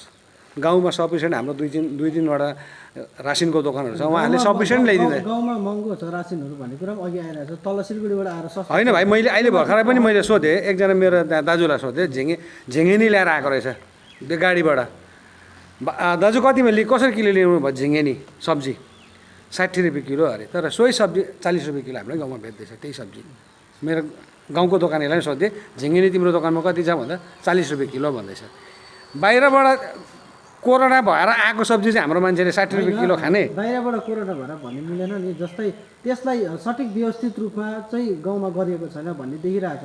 सब्जी त सिलगढीबाटै दार्जिलिङ पनि पुगिरहेछ, कालिम्पोङ पनि पुगिरहेछ। त्यही सब्जी नै फेरि यहाँ गाउँकै दोकानले पनि लिएर आइरहेछ भनेपछि त्यो सब्जीवाला जो सिलगढीबाट आउने सब्जीवाला छ त्यसले मात्रै कोरोना ल्यायो भनेर त भन्नु सकिँदैन नि त। हजुर हजुर। अनि बरु त्यो सब्जीलाई लिएर आएर गाडी जुन गाडी आउँछ तिनीहरूलाई ग्राउन्डमा राखेर एउटा व्यवस्थित रूपमा सब्जी दोकान चलाउन सकिन्छ, त्यो एउटा पहल हो। तर यस्तो पहलहरू चालिएको छैन। केवल भनिँदैछ गाडी आयो गाडीलाई बन्द गर्नुपर्छ। होइन भाइ, हेर्नुहोस् भाइ, तपाईँले मेरो कुरा बुझ्नु भनेर ठिकसँगले जुन गाडीवाला आउँछ ऊ त डोर टु डोर जाँदैछ नि त, उसलाई हामीले कसरी राख्नुपर्ने त्यो कुरा मान्छेले सोचेको छैन। मान्छे यतिसम्म पनि हिँड्छ, यहाँबाट उहाँ हिँडेर जानु मानेको छैन। अहिले घरमै ल्याइदिइहाल्छ गाडीले सब्जी, त्यो पर ग्राउन्डमा किन जानु भनेर सोचिहाल्छ मान्छेले। अब यो व्यवस्थाको कुरा हो भने चाहिँ अब सबैजना सोच्नुपर्छ, गाउँको मान्छेले, साधारण मान्छेले सोच्नु पऱ्यो कि हाम्रो एउटा जग्गा होस् जुन जग्गामा चाहिँ गएर सबैजना एउटा सोसियल डिस्टेन्स राखेर त्यो हामी खरिदारी गरौँ भन्ने कुरा चाहिँ त्यो चाहिँ मान्छेकोमा एउटा चेतना आउनुपर्छ जस्तो मलाई लाग्छ। त्यो चाहिँ अब तपाईँले पहल चाल्नुपर्ने जरुरी लाग्छ। तपाईँलाई के लाग्छ छोटकरीमा? सर्वप्रथम त है यसरी अब एउटा चर्चामा बस्यौँ, एउटा चर्चामा बसिसकेपछि गाउँको विषय धेरै एउटा दिनको विषय लिएर र त्यसलाई इम्पोर्टेन्स लिएर बसेको विषय थियो र हाम्रो गाउँको प्रमुख विषयहरूमा माथि कतिवटा कुरोहरू उठ्यो, राम्रो खुसी लाग्यो। ल्यान्डको विषय अब हाम्रो प्रमुख छ, अनि यहाँ पञ्चायत व्यवस्थाहरू लिएर पनि प्रमुख छ। यसको लागि स्पेसली एउटा बस भाइको बाटो हुनुपर्ने जरुरी मलाई लाग्छ, किनभने कतिवटा त्यो प्रिपरेसन गरेर आइएको थिएन र एउटा अब यसरी चर्चा गर्दा आफ्नो प्रिपरेसन नहुँदा र हामी सरकारमा या त सत्ता पक्षमा भएर पनि कतिवटा काम गर्नु नसकेको स्थितिहरू देख्छ। तर यो स्थितिमा ल्याउने पनि एउटा जानकारी भाइलाई है, अब हामी जति बेला यो पञ्चायतको स्थिति व्यवस्थाहरू राम्रो नहुँदा हामीले नै गएर पञ्चायत मन्त्रीसँग गएर हामीले डिएमसँग हामीले फोन गराएर बात गराएर डिएमलाई यहाँ लगातार 2 खेप 3 खेप यहाँ भिजिट गराएर यो कतिवटा अर्डरहरू निकालेर अहिलेसम्म जति हुँदैछ त्यति गराउनु पर्नेमा पनि हामीले हाम्रै भूमिकाबाट त्यो भएको भाइलाई एउटा जानकारी गराउँदै यो विषयमा एउटा अलग्गै एउटा बस आयोजना गर्ने अपिल गर्दछु। अनि साथै यो कोभिड-19 विषय लिएर सर्वप्रथम त अहिले अब विश्वकै स्थितिमा हेर्दाखेरि सोसियल डिस्टेन्सिङ माने सामाजिक दूरत्वकै जरुरी छ। सामाजिक दूरत्व सँगसँगै आफ्नो एउटा अवेरनेस एउटा हुनु पर्यो है, एउटा प्रिकसन चाहिँ हामीले गर्नु जरुरी छ। कसैसँग बात गर्दाखेरि अब हामीले यो जबसम्म सुरु गर्दैनौँ तबसम्म हामी सेफ छैनौँ। कसैसँग बात गर्दाखेरि बिना मास्क नबोलौँ, एउटा किनभनेदेखिलाई यो भाइरसको सर्ने एकदेखिको अर्कामा सर्ने नै यो यसको उयो हो, त्यो जुन चाहिँ जीवाणु सर्छ यसको यो के भन्छ डट्स न के भन्छ होइन, अब त्योबाट सर्छ। त्यो चाहिँ अब हामी बोल्दैछौँ अदृश्य रूपमा हामीबाट त्यो ड्रप्सहरू जान्छ, त्यो 2-3 फिटसम्म 3 फिटसम्मको दूरत्वमा जान्छ। त्यही डिस्टेन्सलाई अब मेन्टेन गरौँ। अर्को कुरो बाहिरबाट जो आउने छ, अघि कुराहरू चर्चामा भइहाल्यो, एनएसपिसीहरूबाट या त कहीँबाट कसैबाट आउँदैछ भने त्यो कुरोलाई हामी अवेरनेस रूपले हेरौँ, त्यसलाई एउटा नियन्त्रण गराउनु एउटा पहल गरौँ। अनि सब्जी गाडी अघि कुरा गरेँ, त्यो पनि आवश्यक कुरो हो। सब्जी गाडीमा कमसेकम हामीले जनचेतना गराउन सक्यौँ कि एउटा सब्जी गाडी आउँदा घुरुङ सबै नगएर त्यहाँ भएको मान्छेले पनि एउटा हामीले हाम्रो घरबाट हाम्रो घरको छिमेकीबाट नै त्यो कुरोहरूलाई हामी लागू गराउन सक्छौँ नि। हामीले घरको छिमेकीलाई हामीले घरको मान्छेलाई पनि भन्यो कि जाँदैछ भने सब्जी गाडी कमसेकम अलिक डिस्टेन्स राखेर सब्जी लिएर आएर त्यो सब्जीलाई लिएर कमसेकम एउटा फिटकेरीले यो सेनिटाइज गर्यो, एउटा फिटकेरीको पाउडर लगाएर पानीमा यसो धुएर राख्यो, यसो कमसेकम 1 रात बाहिर राख्ने व्यवस्थाहरू गरौँ। अनि त्यो हामीले के अरे बाहिरबाट जो सिगरेट खान्छ, रजनीगन्धा खान्छ, जसले अरू प्याकेट्सको कुराहरू हामी ल्याउँछौँ, आँटा ल्याउँछौँ, एउटा सेनिटाइजर राखौँ, एउटा स्प्रेको रूपमा राखौँ। त्यो स्प्रेको रूपमा सेनिटाइजर जस्तै अब अरू सेनिटाइजरहरू अब सोडियम हाइपोक्लोराइडहरू चाहिँ हामीले त्यो अलिक त्यसलाई हानिकारक हुन्छ स्वास्थ्यको लागि। एउटा डक्टर त्यो स्पिड पाउँछ होइन, त्यो डक्टर स्प्रेको रूपमा ल्यायो, त्यसलाई स्प्रे गरेर राख्यो 10 मिनट, त्यहाँदेखिको चलायो। प्याकेट्सको कुरोहरू हामीले बाहिर भित्र त्यो कोभिड-19 भित्र पसेको हुँदैन, बाहिर हामीले सेनिटाइज गर्न सक्छौँ। त्यो अब मेरो उयसमा छ। अनि हातहरू धुने हौ त्यहीहरू अब मेरो लागि अब मेरो तर्फबाट यही छ। सर्वसाधारणलाई अब मेरो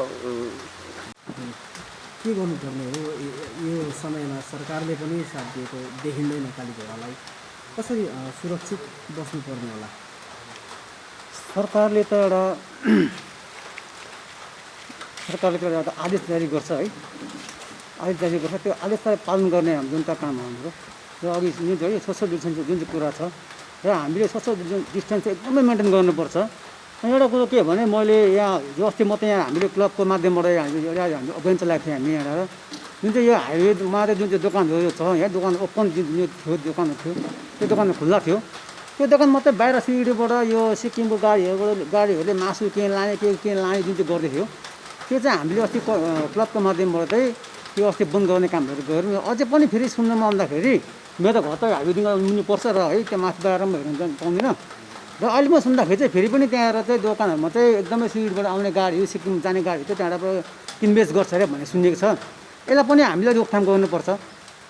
किन यस्तो लाग्छ, हामीले चाहिँ अब हामी एउटा पोलिटिकल गर्ने पोलिटिक्स गर्ने मान्छे हामी, र आज हामी जाँदाखेरि चाहिँ के हुन्छ फल्ना पार्टीको मान्छे आयो भने त्यो एउटा आवश्यक कुरा उठ्छ र यो त हामीले त्यो नहोस् भनेर हामीले क्लबको माध्यमबाट अस्ति गएर गर्थ्यौँ र फेरि पनि यो चाहिँ हामीले चाहिँ एक त गाउँलेवासी सबैजना मिलेर नै यो चाहिँ काम गर्नुपर्छ जस्तो लाग्छ मलाई। किनभने भाइरस भन्ने कुरो यसरी नै हो, अब यो हावामा आउने कुरा होइन होइन, यो किनबेचबाट पैसाबाट एकदमै झन् छिटो यो भाइरस झन् सर्ने यो छ है, र यसलाई हामीले रोकथाम गर्नुपर्छ जस्तो लाग्छ। अनि गाडीको सब्जीको जुन चाहिँ कुरा यो उठ्यो है, त्यो कुनै हामीले त यो क्लबकै माध्यमबाट यहाँ यो शनिचोकमा हामीले यो बन्द गर्ने काम गर्दाखेरि चाहिँ त्यो क्लबको भाइहरू पनि थियो र हामी एक जग्गा स्टक गर्छौँ, तपाईँहरू एकदम है सो डिस्टेन्समा बस्दा तपाईँहरू किन्नुहोस् भन्दाखेरि चाहिँ त्यहाँ अब गाउँको मान्छेहरू के भन्नु है, सबैजना अब एकदम गाडीमा आराम चढेर नै अब कसले त राम्रो पाउने कसले अब राम्रो पाउने भन्ने हडबाजीमा सबैजना गाडीमा चढ्ने भन्दाखेरि त्यो हामीले पनि त्यो अलिकति छोडिदिउँ, त्यो चाहिँ ट्रेन छोडिदिउँ। अब अलिकति हामीले अब यो बुझ्नुपर्छ कि हामीले पनि अब यो हामी एउटा भयो अब जिम्मेवारी व्यक्ति भएर चाहिँ बुझ्नुपर्छ यो हामीले यस्तो गर्नु हुँदैन, यो डिस्टेन्स राख्नुपर्छ हामीले, यो साह्रै यस्तो हो अब अलिकति हामीले मेन्टेन गर्नुपर्छ। यो सरकारको गाइडलाइन्सलाई हामीले मेन्टेन गर्नुपर्छ, अनि नै हामी सुरक्षित रहन्छौँ। हामी सिलगढी छेउमा छ, कोरोना भाइरस सङ्क्रमण सिलगढीमा बढिरहेको छ, कालीझोडा छेउमा छ, तर सम्बन्धित विभाग निकायहरू कालीझोडावासीसित छैन। यो कसरी हेर्नु, म सबभन्दा पहिला चाहिँ एउटा हाम्रो जिटिए प्रशासनलाई म अपिल गर्न चाहन्छु। योभन्दा अगाडि पनि हामीले एउटा पत्रचार गरेरै उहाँलाई गरेको थियौँ। कालिम्पोङ यो जिटिएद्वारा के अरे के भन्छ थर्मल स्क्यानरको एउटा व्यवस्था गरियो, एउटा चाहिँ कालिम्पोङको 2 माइलमा, एउटा चाहिँ सिमलबाडीमा। र त्यति नै बेला हामीले हाम्रो पार्टीको पक्षबाट कालिम्पोङ आञ्चलिकबाट हामीले हाम्रो जिटिए चेयरम्यानज्यूलाई एउटा पत्रचार गऱ्यौँ कि यो चाहिँ यो कालिम्पोङको बाटोमा यो के अरे उता राख्नुभन्दा चाहिँ यो डल्लै क्षेत्रको लागि कालिम्पोङ राख्दाखेरि त तपाईँको लाटपन्चर, कालीझोडा, सेबोक, टिस्टा यो जम्मै एरिया कभर भएन है। अब अहिले पनि सुन्दैछौँ यहाँनिर ब्रिक डाँडामा पनि बनाउँदैछ, अब टिस्टा बजारमा पनि बनाउँदैछ। अनि हामी चाहिँ हाम्रो सुरक्षाको कुनै उपाय अथवा व्यवस्था प्रशासनले गर्दैन, यो कति दुःखको कुरा। हामीले भनेको चाहिँ सेबोकमा राखियोस्, सेबोकमा राखिसकेपछि टोटल एरियालाई कभर हुन्छ।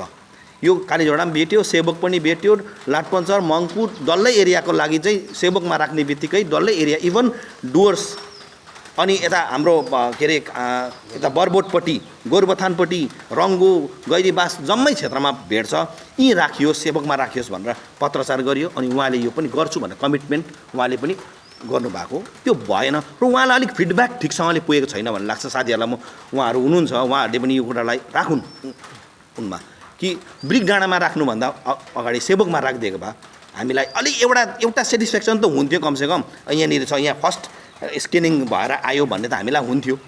त्यो किन हुन सकेन, कसले फिडब्याक दिँदैछ उहाँलाई, किन ढिलो हुँदैछ, यो एउटा चिन्ताको विषय छ र उहाँले त्यो गरून्। अर्को कुरा के छ भनेदेखि हाम्रो यहाँको गाउँले कुरा स्वाभाविक हो, यहाँनिर अघि जुन सब्जी गाडी मात्रै समस्या त होइन। अब सुरुमै कुरा उठ्यो एनएचपिसीको मान्छे, रेलवेको मान्छे, सब्जीको गाडी पनि आउँदैछ। यो जम्मैसँग जोगिनु, अघि सबै साथीहरूले पनि भन्नुभयो, सरकारी गाइडलाइन पनि आइरहेछ, सोसियल डिस्टेन्स मेन्टेन गरौँ है भन्ने कुराहरू पनि भइरहेछ। हामी यहाँ जति छौँ यहीँभित्र त हामी सुरक्षित भयौँ, तर जो बाहिरबाट आउँदैछ, बाहिरबाट आउनेले लिएर आउँछ, ती लिएर आउनेसँग चाहिँ गरौँ भन्ने हाम्रो अपिल सुरुदेखि नै। म आफै पनि उपस्थित भएको ठाउँमा सब्जी किनेको ठाउँमा जब देख्छु त्यति बेला अलग अलग बसेर गर न भनेर मान्छेलाई कराइ बस्नुपर्छ।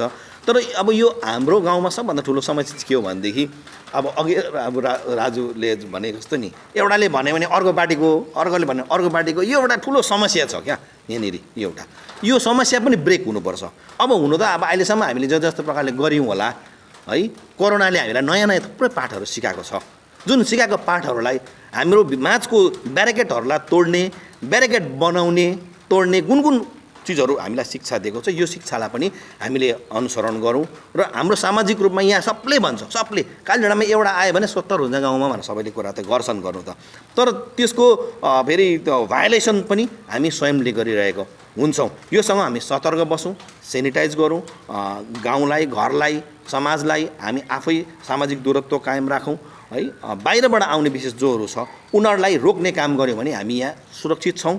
अब अहिले एउटा पेसेन्ट भनौँ, अब एकजना प्रवासी मजदुर आएका छन्, अब अझै 2-3 जना आउँछ भन्ने कुराहरू छ। आइसकेपछि यहीँ भित्र बसेपछि हामी फिटी पर्छौँ, के गरौँ कसो गरौँ हुन्छौँ।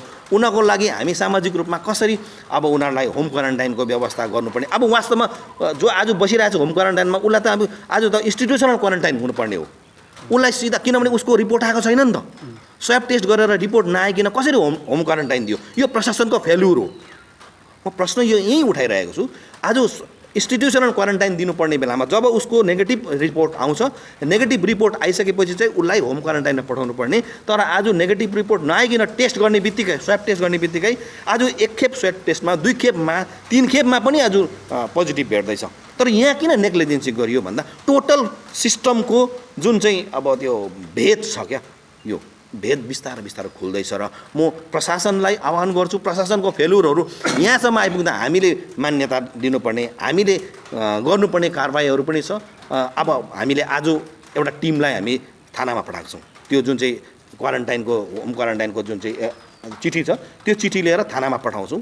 थानामा पठाएर त्यहाँ फ्यामिलीसँगै पठाएर थानाले यसको संज्ञानमा लियोस्, अब ब्लकले लियोस्, उनीहरूको मान्छे यहाँनिर आओस्, आएर उसको हेरोस् कसरी बस्दैछ, के बस्दैछ, उसको जबसम्म उसको नेगेटिभ रिपोर्ट आउँदैन त्यतिन्जेलसम्म निगरानी, प्रशासनको निगरानी। हामी त गाउँले हिसाबले त्यो सब जिम्मेवारी वहन गर्न सक्दैनौँ सम्पूर्ण कुराहरू, तर प्रशासनको जिम्मेवारी जुनहरू छ त्यो जिम्मेवारी गरौँ। हामी सामाजिक दूरत्व कायम राख्ने, हामी जो आज प्रवासी मजदुर आएका छन् उनलाई तिरस्कृत होइन तर सपोर्ट गरौँ, उसको परिवारलाई तिरस्कृत होइन सपोर्ट गरौँ।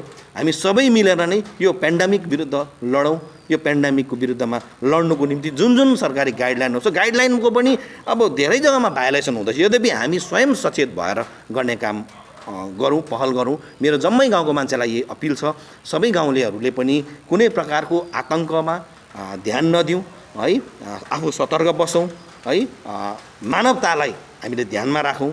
यही कुरो म सबैसँग। दाजु बलवीर तामाङज्यू तपाईँलाई नै धेरै धेरै धन्यवाद यो सानो संवादमा, धेरै धेरै। र दर्शकबिन यसरी आज हामी कालीझोडाको विभिन्न समस्या अनि यो जुन कोरोना भाइरसको सङ्क्रमण बढिरहेको समयमा कालीझोडाले कसरी लडिरहेछ भन्ने विषय लिएर पनि तपाईँहरूलाई हामीले यस आजको यो छोटो बस कार्यक्रममा सम्पूर्ण रूपमा प्रकाश पार्यौँ।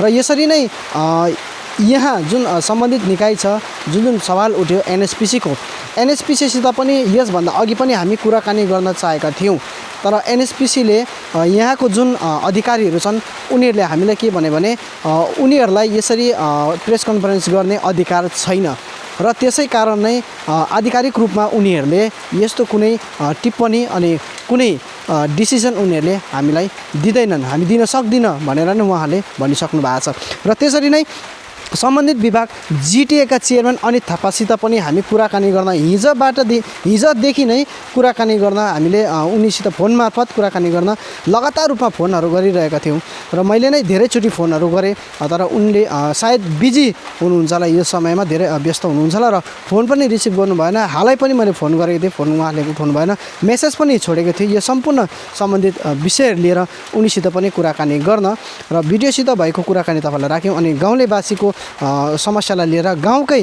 नेतृत्वहरूको कुरा पनि हामीले देख्यौँ। र यसरी कालीझोडालाई जुन एउटा सुरक्षित राख्नुपर्ने पहलमा कस्तो कस्तो पहल चालिनुपर्ने हो र सम्बन्धित विभागले जिटिएले के काम गरिदिनु पर्ने हो भन्ने कुरा पनि यहाँ अहिलेको जुन यो सानो कुराकानीमा, छोटो कुराकानीमा उठेको छ भने यसरी नै तपाईँहरूलाई हामी अन्य विषयहरूतिर पनि जोडिरहनेछौँ। तबसम्मका लागि मलाई बिदा दिनुहोस्। नमस्कार।